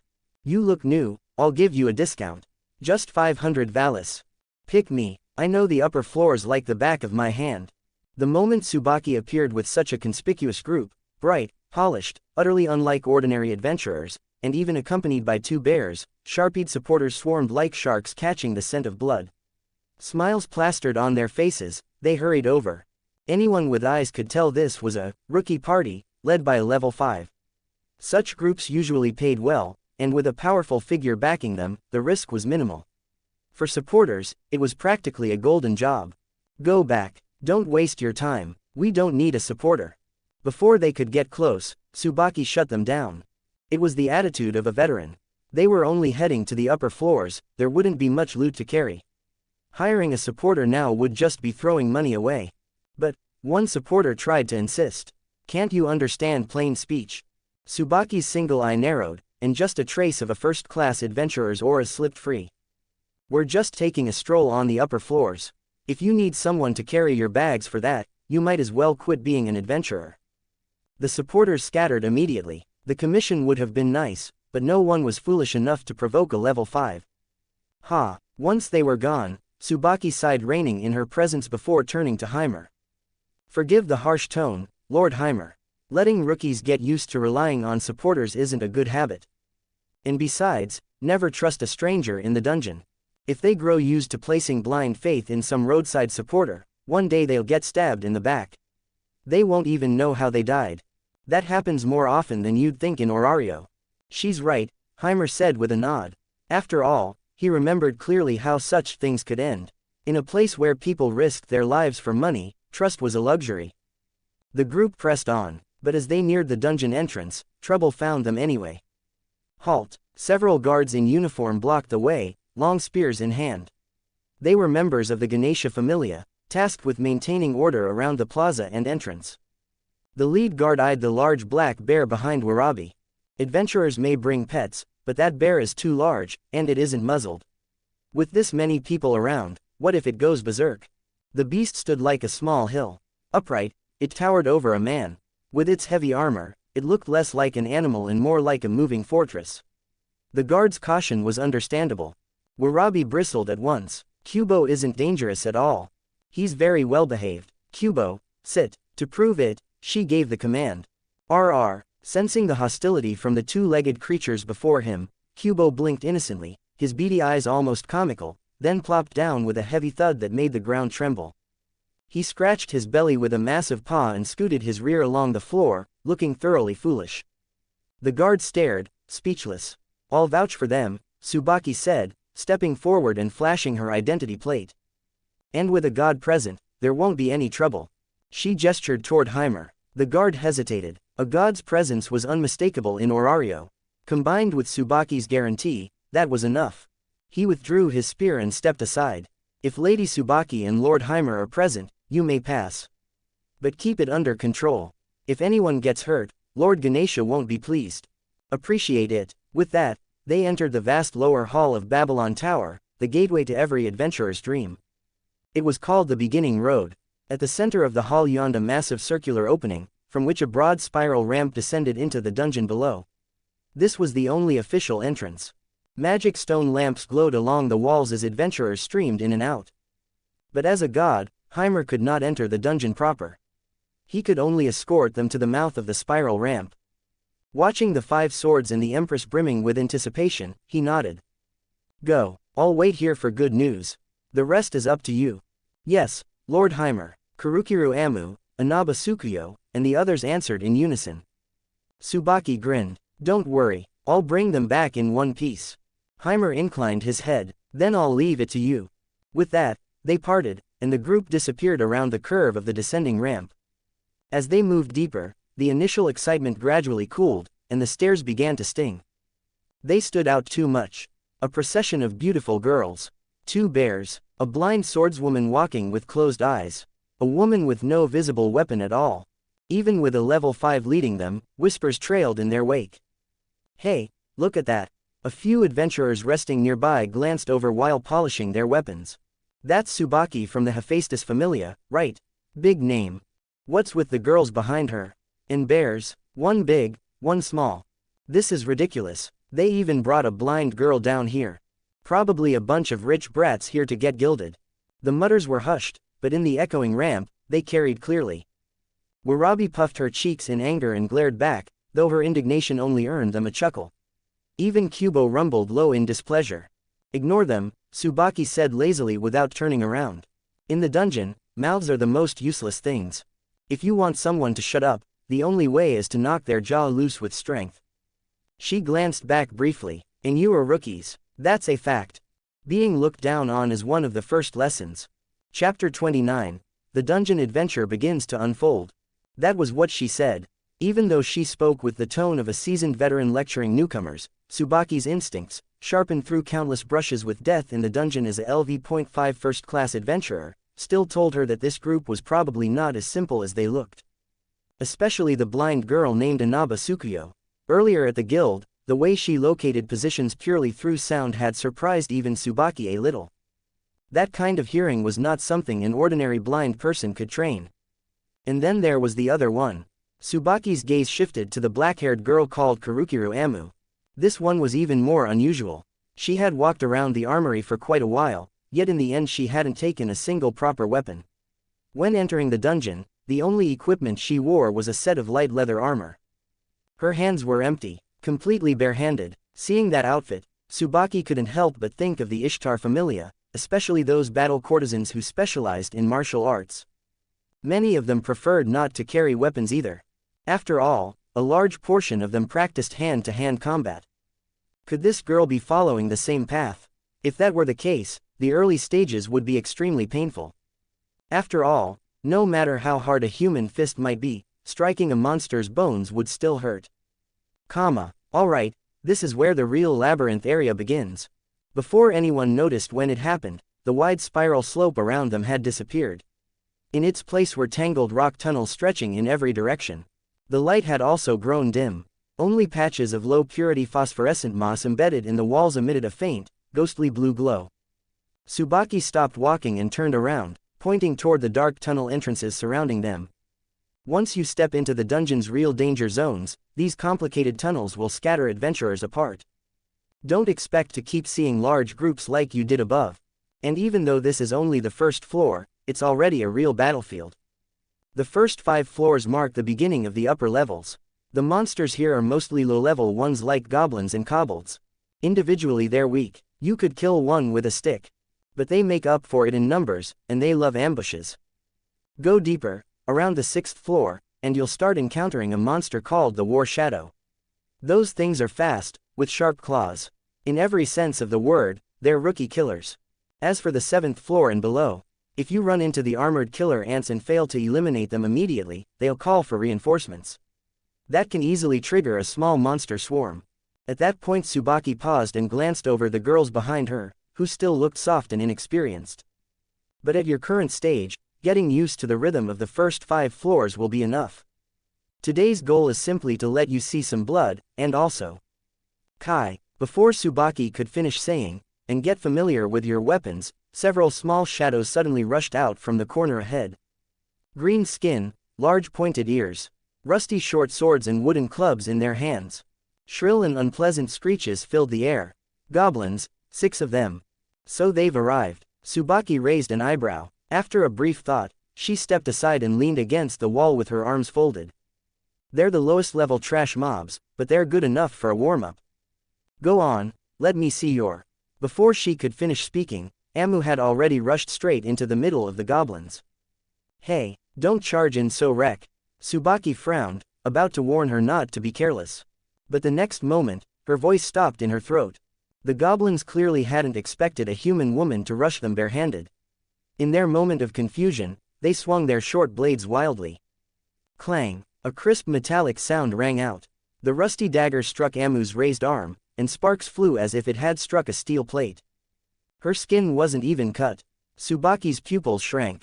Even if someone wore arm guards, taking a blow like that head-on would normally break an adventurer's bones. Yet Amu remained expressionless. Her right hand straightened, the 5 fingers pressed together like the edge of a blade. Then she thrust forward. SHHK. It was only a simple forward stab, but blood begins to splash. The goblin that had been snarling ferociously froze. Amu's pale hand pierced straight through the goblin's chest as easily as a red-hot knife cutting through butter. Despite the creature's tough flesh and ribcage, her hand passed cleanly through its body, entering from the front and emerging from the back. Kai! The goblin let out a short cry as its body twitched twice. Then it turned into a cloud of black ash and scattered into the air. All that remained was a magic stone the size of a fingernail. A body as tough as steel, limbs turned into blades. That was blade incarnation. Even though Tsubaki had already suspected that Amu followed a similar path to the martial artists of the Ishtar Familia, her eyelids still twitched.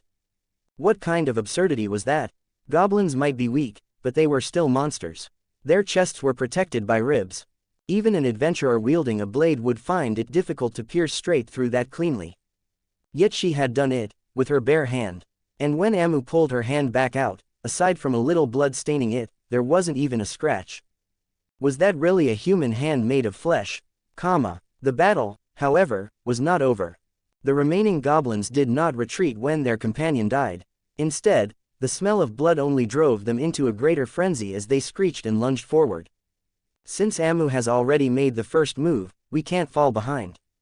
Rin stepped forward, too slow. Seeing another goblin rushing toward her, Warabi placed her hand on the hilt of the priceless sword at her waist. Black Crow. But she did not draw it. Perhaps she felt that monsters of this level were not worthy of dirtying her new blade. Instead, she shifted her stance slightly and twisted her waist. Mask-equipped state, her strength and endurance increased dramatically. Boom! A simple kick followed. Her long leg, wrapped in black stockings, lashed out like a steel whip. Bang! The goblin was struck head-on. Its body folded in half instantly and flew backward at triple the speed it had charged, slamming violently into the rock wall before bursting into black smoke. On the other side, how crude. It's better not to let filthy things like that touch your clothes. After watching Rin's method, Mary curled her lips slightly and stepped forward, unwilling to fall behind. With a flick of her wrist, the rapier in her hand, Rose Thorn, drew an elegant flourish in the air. Before another goblin could complete its charge, slash! A flash of silver appeared. The sword tip pierced precisely into the goblin's throat, entering and withdrawing in a single smooth motion. The goblin clutched its throat. Before it could even stagger a few steps, it dissolved into drifting ash. Chapter 30. Wherever they pass, nothing survives. Not only that. There's still one more. A goblin had been lurking quietly in the shadows of a crack between the rocks. In its hands was a sharpened leg bone, apparently torn from some corpse and crudely ground into a spear. Its tiny green eyes glimmered with cruelty as it stared at Rin's completely unguarded back. It had spotted its chance. Clearly, it wanted to pick up an easy kill. The goblin bared its yellowed teeth and tensed its body, ready to spring. What it didn't realize was that death was already breathing down its neck. Then, a gray arc of light flashed silently across its body. The strike was unbelievably fast. So fast that the goblin still held its attacking posture, its toes just barely leaving the ground. Yet its vision suddenly twisted out of alignment. A thin line of blood appeared, running from the crown of its head all the way down to its crotch. In the next instant, the goblin's body separated cleanly into two halves. Before it could even scream, the halves dissolved into drifting black ash in midair. All that remained was a thumb-sized magic stone, which fell to the ground with a soft metallic clink. Behind the fading ash stood a slender figure. Tamaba Satori. She held the dark, dull-bladed gray serpent katana in her hand. Her long emerald hair swayed lightly in the dungeon's cold breeze, and her face still carried the same harmless, gentle smile. Oh my, this sword really is easy to use. Satori casually flicked the blood from the blade before sliding it back into its sheath. The motion was smooth and precise. Click, the sword settled into place. Hearing the movement behind her, Rin spun around. When she saw the magic stone lying on the ground, a chill ran down her spine and cold sweat finally appeared along her back. Don't be so surprised, we're teammates, after all. Covering each other's backs is only natural, isn't it? Satori tilted her head as she spoke, looking as though she had no idea how terrifying her earlier strike had been. HMPH. Don't celebrate too early, there are still some left. Warabi glanced at the remaining goblins and gave a disdainful snort. Kubo, clear the field, roar. The massive black bear let out a thunderous roar and charged forward like a heavy armored vehicle. Its thick armor clanged dully with each step as it barreled into the goblins. Compared to such a massive creature, the goblins' fragile bodies might as well have been made of paper. One goblin was smashed against the wall by a single swipe of Kubu's paw, instantly turning into a grotesque mural. Another was flattened beneath the bear's enormous weight before it even had time to disperse into ash. Nice one, Kubo. Warabi hopped on her toes and gave the bear's thick backside an enthusiastic slap, clearly pleased. Watching everything unfold, Tsubaki, who had been standing at the back the entire time, finally straightened up. Her eyes swept across the magic stones scattered on the ground before she clapped her hands once to gather everyone's attention. For newcomers, that was a decent performance. Although she still spoke with the tone of a senior deliberately suppressing the enthusiasm of rookies, the truth was that she had already completely abandoned her earlier underestimation. These girls were genuinely capable. Their movements were efficient and decisive, with no unnecessary chatter. None of them showed the usual discomfort that rookies often felt the first time they drew blood. More importantly, each of them had their own strengths. Amu possessed a body that was almost beast-like in its raw power. Rin displayed a solid and disciplined swordsmanship foundation. Mary fought with precise and deadly technique. Satori moved like a shadow, striking in ways that were almost impossible to guard against. Even the small girl who looked the weakest among them showed impressive combat ability. Every one of them had the potential to stand on their own. Since that was the case, the plan she had prepared earlier was no longer suitable. With this level of strength, grinding through the first 5 floors would simply waste time. So from that point on, Tsubaki led the group deeper into the dungeon. They descended to the 2nd floor, then the 3rd, and soon after the 4th. As they moved downward, the environment began to change. The stone walls gradually darkened in color. The air grew more humid, carrying a faint smell of damp mildew. The frequency of monster appearances increased noticeably. Groups of goblins still roamed the corridors, but now nimble kobolds began to appear as well. At the same time, cave lizards, creatures that excelled at blending into the rock walls, often attempted sudden ambushes. None of this slowed the group down. Whether they encountered goblins, kobolds, or cave lizards, the results were always the same. The monsters simply weren't strong enough to pose any real challenge. Wherever the girls passed, nothing survived. The moment a monster showed itself, several weapons would descend upon it almost simultaneously. As time passed, the girls even began competing with one another for kills. That one's mine. Whoever gets it first keeps it. Hey, Mary, that's cheating. Satori saw it first. Their progress remained unstoppable. Before long, the surroundings began to change once again. Without realizing it, they had reached the area near the entrance to the 6th floor. The lighting here was noticeably dimmer. The glowing moss on the walls had become sparse, leaving wide patches of shadow throughout the corridors. Take a break. Tsubaki raised her hand and signaled the group to stop. Although the monsters along the way had not been particularly strong, the constant fighting and marching had still consumed a fair amount of stamina. The girls scattered to find places to sit and rest. Tsubaki took a drink from her water flask, but her gaze soon drifted toward a certain figure sitting quietly on a rock nearby. It was the blind girl with long white hair, Inaba Tsukuyo. Since entering the dungeon, Tsukuyo's long blade, white egret, had never once left its sheath. She had simply walked calmly in the center of the formation, almost like an observer. Whenever a monster attempted to sneak up on her, it never even had the chance to get close. One of the other girls, or the black bear, would always eliminate it first. It felt like an unspoken understanding among the group. Everyone was protecting her. If one ignored the remarkable demonstration of sound-based perception she had shown earlier at the guild, Tsukuyo truly looked like someone who needed constant protection. But Tsubaki knew that wasn't the truth. As a LV.5 first-class adventurer, her instincts told her something else entirely. The blade hidden within that white sheath might very well be the sharpest weapon in the entire party. After all, for someone who was blind, Tsukuyo's movements during the journey had been astonishingly steady. The dungeon's terrain was uneven and treacherous. Loose stones littered the ground, and hidden pits could appear without warning. Even experienced adventurers occasionally stumbled. Yet Tsukuyo had never once lost her balance. Several times, Tsubaki had also noticed something else. When cave lizards hidden within the rock crevices revealed the faintest hint of killing intent, before their bodies had even fully emerged, Tsukuyo's hand had already rested lightly on the hilt of her sword. She had been ready to strike before the danger even appeared. Such terrifying awareness of her surroundings, combined with the calm readiness to deliver a lethal strike at any moment.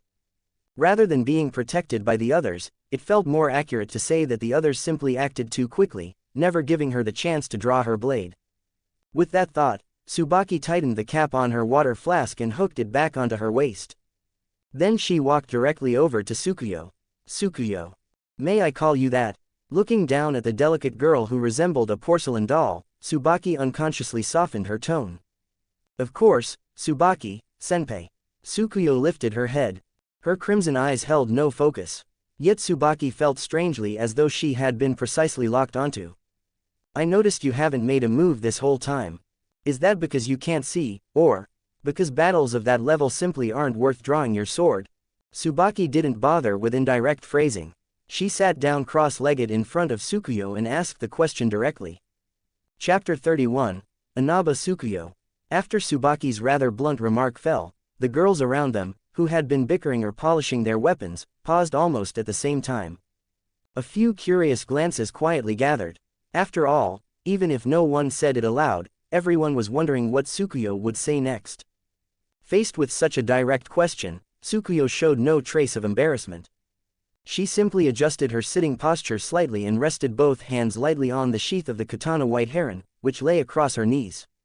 A faint smile appeared on her face. Tsubaki-senpai flatters me. The reason Tsukuyo hasn't drawn her blade is simply because everyone's swords are too fast. Those monsters turn into dust before they can even come within a few steps of me. If everyone is so eager for battle, then why should Tsukuyo compete for that credit and spoil everyone's enjoyment? Tsubaki narrowed her eyes slightly. So you simply didn't want to compete for credit? Then what if an opponent appears that none of them can react to in time, rushing straight for your throat? What would you do then? Tsukuyo answered calmly. If such an uninvited guest truly appeared, the blade in Tsukuyo's hand would naturally do its part. After all, although Tsukuyo does not wish to compete for merit, she also does not wish to become a burden to everyone. Oh, hearing that, Tsubaki raised an eyebrow. A spark of interest flashed in her lone eye. That attitude suited her taste quite well. However, just as she was about to say something and casually change the topic, something suddenly changed. Behind Tsukuyo, on the ground, there had originally been nothing more than an ordinary shadow cast by the surrounding rocks. Yet in the next instant, that shadow seemed to come alive. The still darkness twisted and churned as though it possessed a will of its own, and then the black mass surged upward. In the blink of an eye, it condensed into the outline of a humanoid figure. The monster stood roughly 1.6 meters tall. Its appearance could be summed up in a single phrase: a pitch-black shadow. It possessed long limbs, and from its wrists extended 3 sharp hooked claws that gleamed faintly with cold light. This was a monster that normally only appeared after the 6th floor. War Shadow. With agility far surpassing goblins and kobolds, it often delivered fatal ambushes when rookie parties relaxed their guard. Because of this, adventurers in Orario had given it a nickname, the Rookie Killer. At this moment, the War Shadow had chosen its timing perfectly. The group had relaxed their guard and were chatting casually. And when the faceless black head emerged, its target locked directly onto the closest person, the blind girl sitting quietly on the rock with her eyes closed. Tsukuyo. The War Shadow let out a strange hiss without the vibration of vocal cords, and its claws tore through the air as they lunged towards Tsukuyo's slender neck. The distance between them was less than half a meter, and the speed was astonishing. Compared to the slow goblins they had encountered earlier, the War Shadow moved on an entirely different level. At such a distance, an ordinary rookie would not even have time to turn around before their head was already gone. Tsubaki's pupil shrank. As a level 5 first-class adventurer, she naturally reacted immediately. Almost the instant the War Shadow burst out, her hand had already reached the hilt of the weapon behind her. As the leader, she had to cover for the newcomers. She could not allow a rookie to die under her watch. No matter how much potential they had, an ambush like this, one specialized in killing rookies, was still extremely dangerous. However, before Tsubaki's blade had even left the sheath by half an inch, she stopped. Because someone was faster. Clang. A clear, ringing sound suddenly echoed through the dungeon. It was not the harsh noise of metal clashing, but the sharp cry produced by a blade sliding rapidly against the inside of its sheath, pure and piercing like the call of a crane. A flash of white light appeared. Tsukuyo's left hand pushed aside the guard while her right hand drew the blade like lightning. The white edge traced a perfect semicircle through the air, so fast the eye could barely follow it. For a fleeting moment, it resembled moonlight flashing into existence. Open hollow corner bracket Iijutsu cloud radiance close hollow corner bracket. The light appeared before the sound. By the time the faint slicing noise reached everyone's ears, the outcome had already been decided. The War Shadow's claws stopped in midair, less than 3 centimeters away from the back of Tsukuyo's neck. Yet those 3 centimeters had become an absolute divide between life and death. The scene seemed to freeze. Then a thin white line appeared across the War Shadow's waist. In the next instant, the monster split cleanly in two. The cut was smooth like a mirror. The war shadow did not even have time to scream before the two halves of its body dissolved into thick black ash, scattering into the air along with the deadly strike it had attempted. Only a fingernail-sized magic stone and a broken hooked claw fell to the ground. Tsukuyo let out a soft breath. She flicked her wrist lightly, tracing a graceful arc with the blade before sliding it back into the sheath. Click. As the guard settled against the scabbard, the chilling killing intent that had erupted for that instant vanished completely. Tsukuyo tilted her head slightly. Her unfocused crimson eyes turned precisely toward Tsubaki, and the same gentle, serene smile remained on her face. Tsubakai-senpai. That is Tsukuyo's answer. Quote. Tsubaki stared at the scene before her. Even for a seasoned level 5 adventurer, the sight felt almost unreal. The draw speed alone was astonishing, and the seamless shift from absolute stillness to explosive motion carried a breathtaking sense of control. More importantly, it was Tsukuyo's reaction speed. There had been no hesitation and no delay. The instant that faint killing intent appeared, her body had already responded with the perfect counterattack, as though instinct had acted before thought. Lord Haimer really picked up a treasure. Tsubaki clicked her tongue inwardly. After all, a war shadow might only be a slightly troublesome monster in the upper levels, but Tsukuyo herself was still only a level 1 rookie, and a blind one at that. To be ambushed by a monster and still strike first after the attack had begun, killing it instantly with a single blow, was a feat so rare that even in Orario it could be counted on one's fingers. At that moment, a figure suddenly appeared in Tsubaki's mind. A golden-haired girl known as the Sword Princess. Ice Wallenstein of the Loki Familia. The genius who had taken only 1 year to rise from level 1 to level 2, setting the fastest level-up record in Orario. For years, that record had stood like a mountain over the heads of all who followed.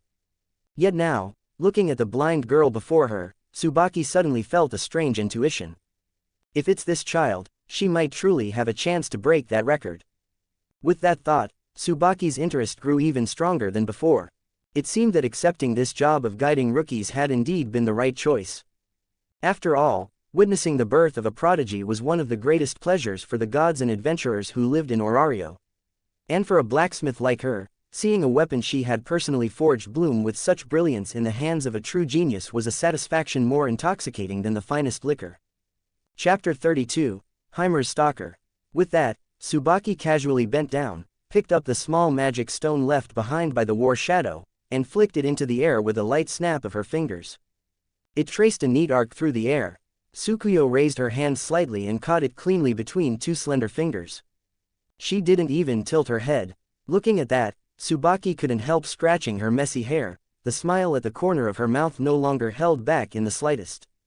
Come to think of it, I'm actually kind of curious where Lord Haimer dug up a bunch of little freaks like you.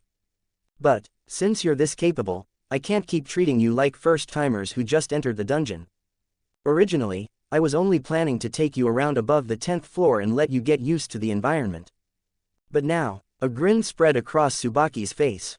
At that level, it's obviously not enough to satisfy a bunch of little monsters like you. In that case, I might as well take you deeper and let you play with something a little more worthwhile. After saying that, Tsubaki led the group onward once more. This time, their pace was noticeably faster than before. And because they were moving far too boldly, with absolutely no intention of hiding their presence, trouble came for them the moment they reached the 7th floor. A dense rustling sound came from the darkness deeper inside the passage, enough to make one's scalp prickle. Then, more than a dozen scarlet compound eyes lit up in the corridor. Their red shells gleamed with a metallic sheen, while their sharp scythe-like forelimbs sliced through the air with harsh clacking sounds. Killer ants. There were more than a dozen of them, moving in a pack. These monsters not only had extremely tough shells, but an ordinary iron sword could even chip or curl if it struck them head-on. And once they surrounded their prey, their frenzied, relentless aggression was enough to wipe out an unprepared level 1 party in an instant. They were troublesome opponents that only began appearing after the 7th floor. But the one leading the team was Tsubaki, a level 5. And after everything she had seen from Amu, Tsukuyo, and the others along the way, Tsubaki wasn't particularly worried that anything would go wrong. At most, out of habit, she was just about to fulfill her duty as leader and remind them that a killer ant's weak point lay in the joints of its armor. Before she could speak, however, a black figure shot forward first. Unsurprisingly, it was Amu. She showed no sign of slowing down at all. Faced with the killer ants swinging their scythes at her, she actually lowered her center of gravity and charged straight into them head-on. Clang! A killer ant's scythe hacked viciously into her shoulder. Sparks flew. Her skin only reddened slightly. Too soft. A fierce, almost manic grin spread across Amu's face. The next instant, instead of retreating, she pushed forward. Her pale hand suddenly straightened into a blade, and with a shrill tearing whistle, it stabbed brutally into the gap between the killer ant's armor plates. Peashed. Her raw strength exploded. She actually tore off the creature's head together with half its thorax by sheer force. The moment the killer ant died, it instantly turned into black ash. Amu didn't even blink. On the contrary, she looked even more excited as she lunged at the next one. She looked like a humanoid tyrannosaur wearing human skin. Watching that sight again, Tsubaki still found it absurdly unbelievable. After all, Amu was only level 1.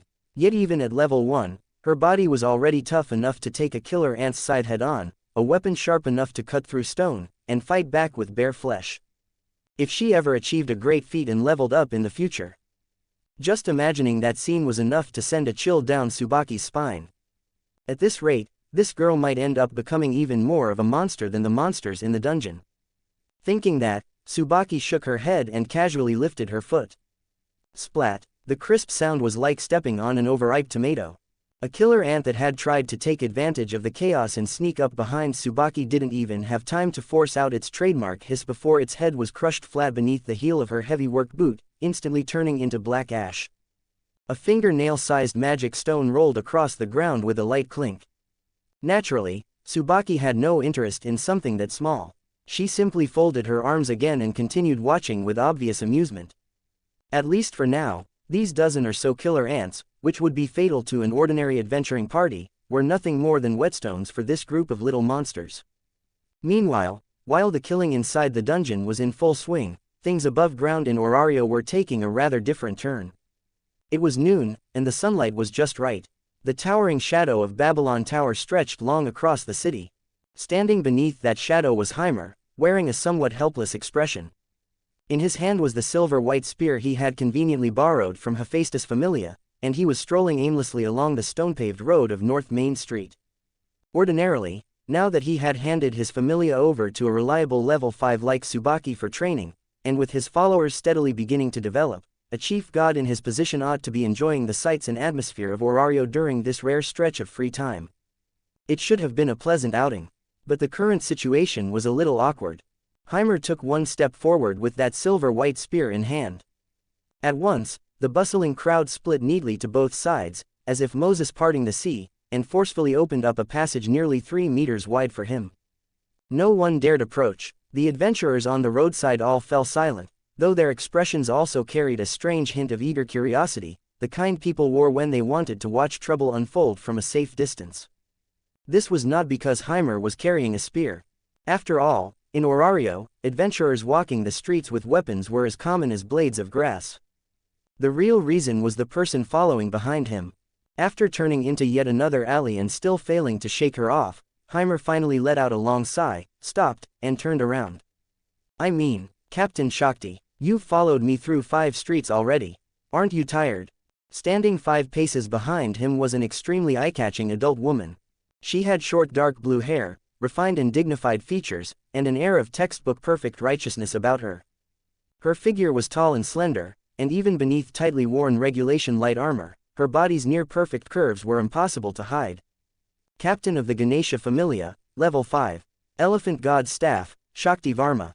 As the officer responsible for maintaining public order throughout all of Orario, Shakti's face alone carried enough intimidation to rival a walking wanted notice.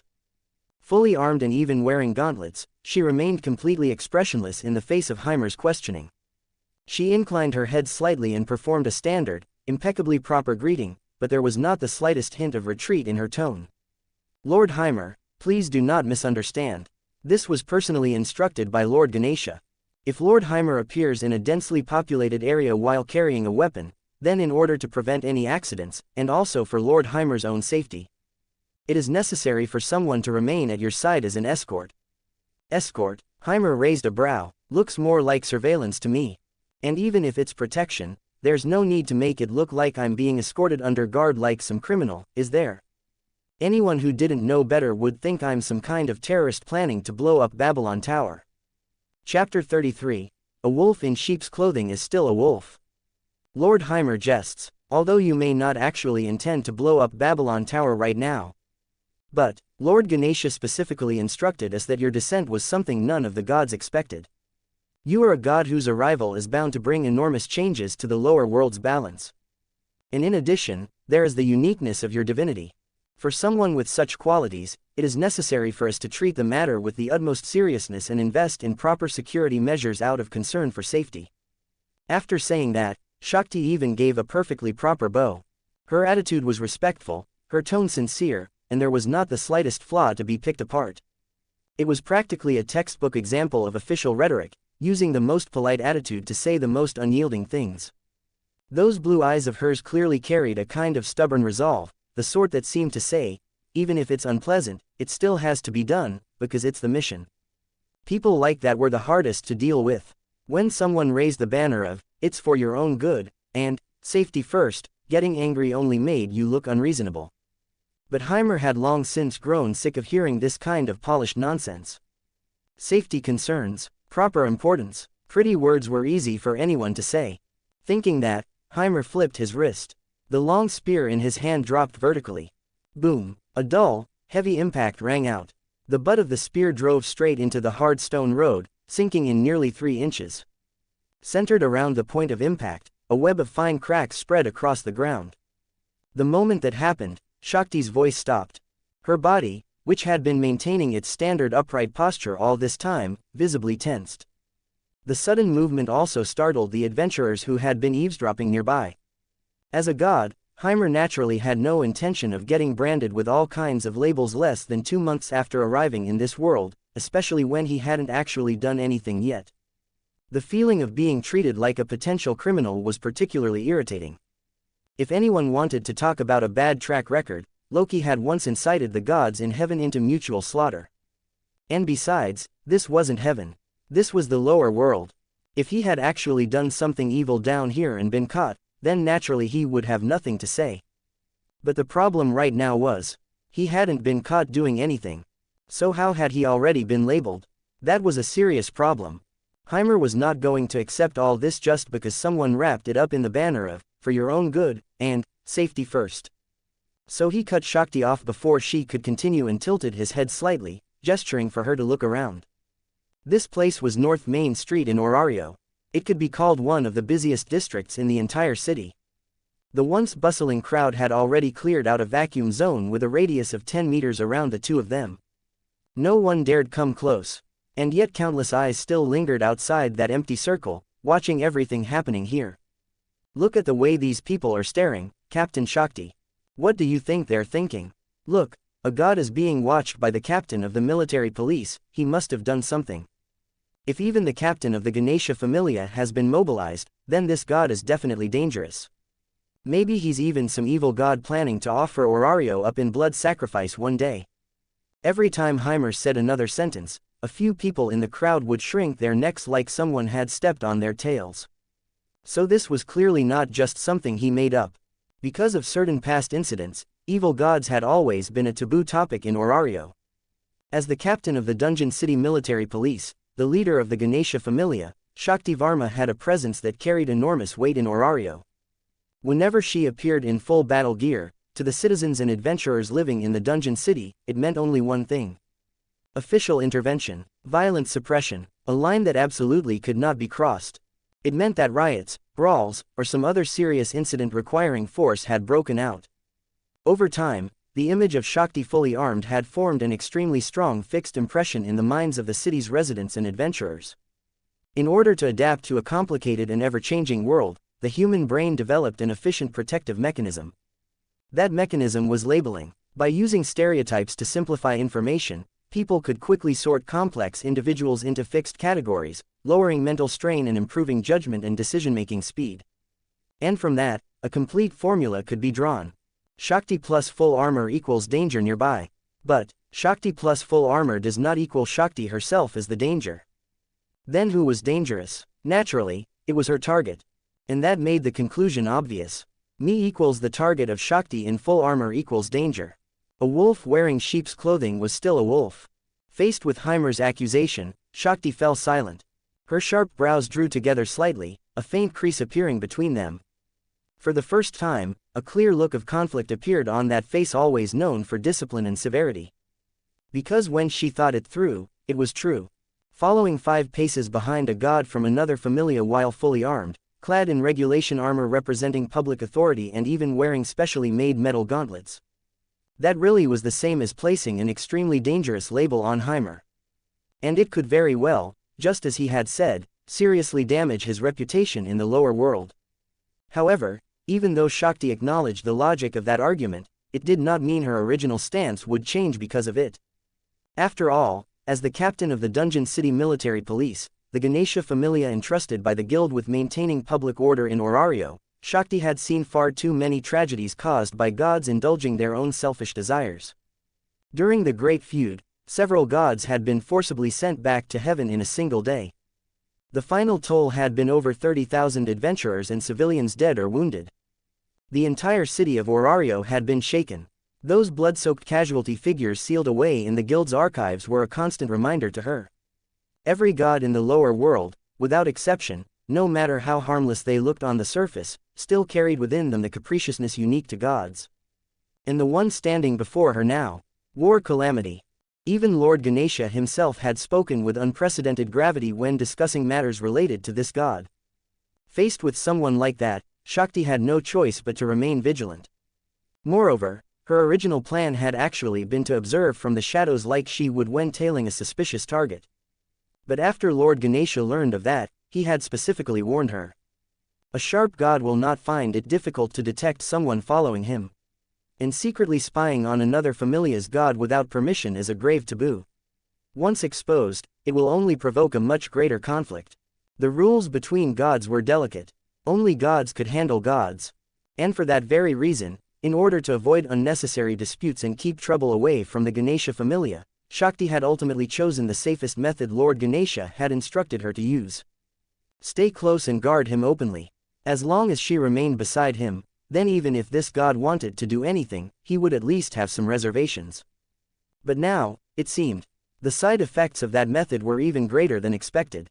Shakti's gaze shifted slightly. Her eyes swept across the passers-by who had been pointing and whispering among themselves.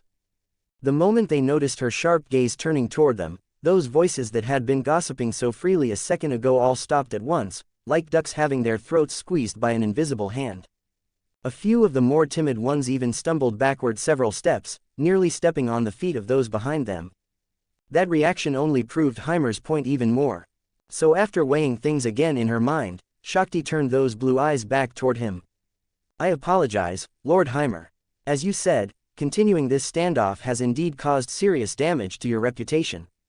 I understand your distress. The fact that this has affected you was indeed the result of my insufficient consideration. On that point, I have no defense. When she said that, Shakti bowed her head slightly and frankly admitted her mistake. But, on this matter, I still cannot compromise. It remains necessary. No matter how strongly you object, I must ensure that your whereabouts remain within a controllable range. However, she paused, and then changed the direction of the conversation. In order to make up for my mistake, and as compensation for the inconvenience caused to you, I am willing to swear in the name of the captain of the Ganesha Familia that all of your expenses in Orario today will be covered entirely by the Ganesha Familia. And also, tomorrow, I will discuss with Lord Ganesha a better form of compensation. But for today, I ask that you allow me to put aside my identity as military police. I will accompany you only as an ordinary adventurer, and as a guide. That way, I can also properly pay for all of your expenses during this outing. What do you think? All expenses will really be paid by your familia? Yes. Haimer raised an eyebrow, and the image of that rundown 2-story building suddenly appeared in his mind. Chapter 34. The Familia residence is settled. Half an hour later, at the intersection of North Main Street and West Main Street, in a quiet high-end residential district tucked away from the noise. Inside a detached 3-story stone house with its own courtyard. Click. Haimer tossed the key lightly in his hand and looked up toward the central courtyard. The gray-white exterior walls bore traces of age, but they had clearly been carefully maintained. Instead of looking shabby, the place carried a steady, refined sense of character. Through the black wrought iron fence, Haimer could even see an old laurel tree planted in the yard. Its flourishing branches spread out a patch of cool shade. The location was excellent. It wasn't pressed right up against the noisy main roads, yet it was only a few steps away from the bustling commercial district. In a place like Orario, where land was worth its weight in gold, a house like this could only be described as a rare resource among rare resources. After all, any slightly better piece of land had long since been carved up by the major familias. The best districts were all monopolized by giants like the Loki Familia and the Freya Familia. Outsiders could forget about getting their hands on them. As for the secondary locations, those had already been occupied by the medium-sized familias that had descended to the lower world long ago and built deep roots here. That was class. In Orario, real estate was not merely a place to live, but also a symbol of a familia's strength. For a newly descended god like Haimer, under normal circumstances, being able to find a place like that shabby two-story little house he had before would already count as incredibly good luck. And yet now, this house, one that would absolutely have people fighting over it if it were put on the market, had landed in Haimer's hands just like that. He hadn't even needed to say much. Shakti had only shown her identity badge once. This is what power tastes like. After all, this was the Ganesha Familia. A giant with enshrank evaluation, entrusted by the guild with maintaining the public order of the entire city of Orario. Just the enormous headquarters they owned in the southwest of the city, I am Ganesha, was enough to show what kind of colossal force they were. That gigantic statue of Ganesha alone cost an astronomical amount every year just for maintenance, cleaning, and repairs. For a giant like that, Haimer felt perfectly justified spending their money. He had absolutely no psychological burden. After all, this fat sheep had willingly delivered itself to his door, and had even washed its neck clean before stretching it out for slaughter. If he still acted tactful at that point, that would only be disrespectful to the other party's kindness. Even for a god, in this world, living with some dignity and having a place of one's own was still a matter of utmost importance. For a drifter, a home was the only anchor in this chaotic world that could make one feel truly grounded. Gods were no different. Once they descended to the lower world and cast off the shell of omniscience and omnipotence, even if their divinity still remained, the feeling of drifting would cling to them like a shadow. Only when one held a heavy key in hand and knew that in this vast, noisy city, there was a lamp lit for oneself in a tree that belonged to one's own view. Only then would that feeling truly fade away. Come to think of it, having Captain Shakti at my side all of a sudden really does feel reassuring. I imagine the people of Orario feel the same way whenever they see you, Captain Shakti. After eating someone's food and taking their gift, one's stance naturally softened. Haimer's attitude was no longer as hard as before. Shakti gave a slight bow, as proper as ever. It is my honor to be of help to Lord Haimer. A flawless answer. All right, enough of the formal nonsense. Haimer waved a hand, clearly not expecting any interesting response from a beauty as wooden as this one. Since I've got a sponsor like you footing the bill, I ought to enjoy the fun of shopping properly. When I looked around that courtyard house just now, it was completely empty. There wasn't even a chair inside. Now that the new house is settled, the next step is obviously buying furniture and the like. I can't exactly have my children go back and sleep on the floor. Captain Shakti, come along. With that, Haimer turned and stepped forward, glancing back as he motioned for her to follow. Yes. Shakti answered at once and immediately fell into step behind him. A short while later, the streets of Orario were still just as noisy as ever. But around Haimer, that noise formed a strangely empty vacuum. The two of them still kept that same distance, not too near, not too far, exactly 5 paces apart. Haimer walked in front, carrying his spear with leisurely ease. Shakti followed behind, fully armed, her expression stern. Whenever the crowded flow of people ahead caught sight of Shakti's distinctive uniform as captain of the Ganesha Familia, the crowd scattered to both sides like startled fish, automatically opening up a broad avenue. No one dared block the way. At this point, Haimer found it rather convenient. It saved him the trouble of squeezing through the crowd. As for Shakti behind him, her gaze remained fixed on Haimer's back. Lord of Weapons, War Calamity, Shakti silently repeated those titles of Haimer from heaven in her heart. Source of disaster, maker of conflict, father of 10,000 weapons. What kind of story lay behind such unsettling names? What exactly had Haimer done in heaven? Why was it that merely descending to the lower world, before he had even truly begun to act, and simply obtaining a weapon was enough to make Lord Ganesha so wary? That was what Shakti was curious about. Even though reason told her to remain cautious and treat him as a source of danger, the more dangerous and mysterious he seemed, the stronger the urge became to uncover the truth. Meanwhile, in the dungeon, on the 10th floor, a thin mist drifted through the air, and the hazy light made the place feel as though it were wrapped in morning fog. And from somewhere nearby came the heavy sound of footsteps. Thud, thud, thud, the ground trembled. Out of the gray fog emerged a gigantic figure.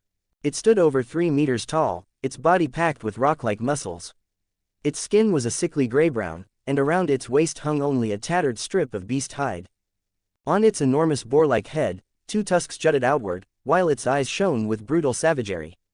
Orc, a representative monster of the 10th to 12th floors.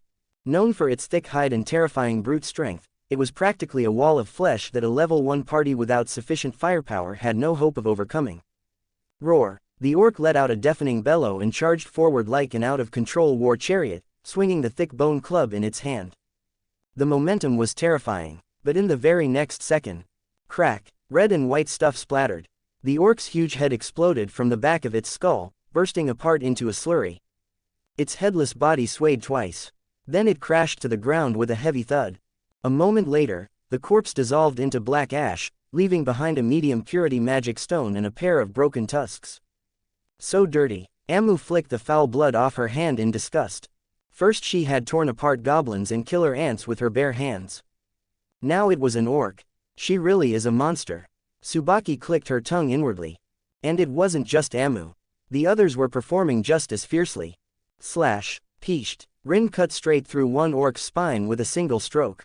Mary's rapier, meanwhile, drove into another orc's eye socket and pierced straight into its brain. Chapter 35. Their growing teamwork. A direct strike to the brain. With its brain scrambled, the 3-meter-tall giant didn't even manage to let out its final scream before it got stuck in its throat. The violent momentum behind its charge instantly turned into uncontrolled inertia, and its massive body crashed to the ground like a collapsing mountain of flesh, sending dust flying everywhere. A moment later, the orc turned into black ash, at the same time, as Mary flicked the blood from her rapier. Roar! A rock just behind her right flank suddenly exploded apart. A slightly smaller orc burst out from behind it. Its thick arms swung up a spiked club as thick as a thigh, and with the advantage of a sneak attack, it brought the weapon smashing down toward the back of Mary's unguarded head with a vicious howl of wind. If that strike landed, forget a skull, even an iron melon would have been pulped. Rin had only just turned her head when she saw the scene, and her pupils shrank sharply. Fortunately, in the very next second, the entire scene froze. Slash. The orc remained locked in midair, still holding the club high in its attack posture. The savage grin of imminent success was still plastered across its face. Then, without warning, an extremely fine line of blood appeared across its thick neck, a neck so sturdy that ordinary blades would have struggled to cut into it. Shhk. Blood burst out like a fountain. Then that enormous pig head slipped cleanly from its neck. It hit the ground and rolled twice. Only then did the headless body seem to realize it was already dead. Poof! It dissolved into a cloud of thick black ash and scattered with the wind. Tsukuyo. Rin had thought Tsukuyo was the one who moved. Instead, it was little Satori who did it. You'll have to be more careful next time. Standing behind the drifting black ash was Satori. She was smiling with her eyes curved sweetly, looking completely harmless. If not for the blood at her feet that had yet to dry, she would really have looked like nothing more than a cute girl next door. Seeing that scene, Tsubaki, who was standing atop a rock and overseeing the entire battlefield, felt the corner of her mouth twitch slightly. She lowered her head and glanced at her pocket watch. The 12th floor, how long has it even been? 3 hours, 4, for a normal rookie party, even one led by experienced level 2 or level 3 adventurers, pushing from the 1st floor all the way to the 12th would take at least 2 or 3 days. After all, the dungeon was not some garden for a leisurely stroll. With each floor, they had to adapt to a new environment, new monsters, and steadily increasing psychological pressure. But this group, they were practically on a picnic. And not even a relaxed one, but the kind where they were in a hurry. At the beginning, they had all been fighting for kills separately. Later, as the number and strength of the monsters rose, Tsubaki had thought that might finally slow them down for a while. Who would have guessed that they would naturally develop an eerie but highly efficient sense of teamwork all on their own? Amu was responsible for charging head-on and drawing the enemy's fire. Rin and Warabi, along with the black bear called Kubo, handled the flanks and cleaned up the lesser monsters. Mary took care of precise executions, picking off stragglers or high-threat targets. Satori drifted along the edges of the battlefield like a ghost, specifically dealing with the enemies that liked to launch sneak attacks. As for Tsukuyo, this blind girl was like the anchor holding the entire formation steady. She rarely drew her blade, but as long as her hand rested on the hilt, the rhythm of the entire team became terrifyingly stable. This doesn't look anything like a rookie adventuring party. Watching the girls below, who were even now discussing who had killed more monsters just moments ago, Tsubaki couldn't help sighing. It's more like a pack of monsters that were just released back into the wild. At this rate, it won't be long before they turn even the middle floors upside down. At the same time, up on the surface, Orario, North Main Street, high-end commercial district. The place was lined with luxury stores, their display windows filled with rare goods from all over the world. Even the air seemed to carry the scent of money. Inside a high-class furniture store called Heart of Oak, however, the air felt almost frozen solid. The silence was so complete that the only sound was the ticking of the wall clock. The owner, a plump old man already past 50, was standing behind the counter, wiping the sweat from his forehead over and over with a handkerchief. And he really was sweating. From the corner of his eye, he nervously stole glances at the figure standing in front of the counter. A full set of regulation armor. Metal gauntlets on both hands. That always stern and beautiful face. Those blue eyes. Captain of the Ganesha Familia. Elephant God staff, Shakti Varma. If the monsters inside the dungeon feared adventurers, blades the most, then in Orario's commercial district, what merchants feared most was without question this captain of the military police suddenly appearing in their store. After all, Shakti rarely went shopping. Whenever she appeared in full gear inside a shop, there were usually only two possibilities. Either the shop was suspected of smuggling contraband, or it was suspected of hiding a wanted criminal. No matter which it was, the result was the same. Seizure. Gulp. The shop owner swallowed hard. His legs were already starting to tremble as he desperately racked his brain, trying to remember whether there had been any problem with his recent supply channels, or whether one of his dim-witted employees had accepted something they absolutely should not have taken. Captain Shakti. The owner forced out a smile that looked uglier than crying and hurried over, rubbing his hands together. May I ask, what official business brings you here today? If this is a routine inspection, we will definitely cooperate. Fully cooperate. The account books are all still here, you can inspect them however you like. As he spoke, he was already about to reach for the ledgers. There's no need. Shakti's cold, hard voice rang out. The owner's heart immediately skipped a beat. It was over. She wasn't even looking at the ledgers. Did that mean they already had hard evidence and had come to arrest someone? But in the very next moment, Shakti stepped slightly aside and revealed Haimer standing behind her. I'm only accompanying this lord here today to purchase some daily necessities. To purchase daily necessities? The owner froze. He blinked his tiny eyes twice, looked at the stern-faced Shakti, then looked at the relaxed Haimer standing there with a spear in hand. His brain stopped working for 3 whole seconds. The captain of the military police, accompanying someone to buy furniture. What kind of combination was that? A secret inspection? Or entrapment? No matter which it was, the owner understood one thing. This god's identity was definitely not an ordinary one. To have the military police captain following behind him like a bodyguard, just how deep was this man's background and authority? So that's how it is. The owner snapped back to himself instantly, and the smile on his face at once became much more genuine. May I ask what this lord is looking for? Our shop is one of the finest furniture stores in all of Orario. Whether you want elegant elven-style woven furniture, dwarven-style stone carvings, or even, well, Amazon-style. Something simple is fine. Haimer cut off the owner's enthusiastic sales pitch and glanced around at the dazzling selection of expensive goods in the shop. I want something sturdy and durable. Something that can take a beating would be best. After all, thinking about the terrifyingly destructive members of his familia, especially Amu, who could probably dismantle a suit of armor with her bare hands. Ordinary furniture likely wouldn't survive more than 3 days. And I need a lot of it. Enough to furnish 7 or 8 rooms, roughly. No problem, no problem, the owner nodded repeatedly. Then as for the price is not an issue. Before Haimer could even speak, Shakti had already answered first. Expressionless, she pulled out a checkbook stamp with the crest of the Ganesha Familia from the pouch at her waist. Put it all on the Ganesha Familia's account. Or I can settle the payment in full right now. Quote question mark exclamation mark exclamation mark quote. The moment he heard that, the shop owner's pupils shook again. Less than greater than less than greater than less than greater than less than greater than less than greater than less than greater than less than greater than less than greater than less than greater than less than greater than less than greater than less than greater than less than greater than less than greater than. Read advanced chapters. patreon.com/Shultier. To be continued. Thanks for watching.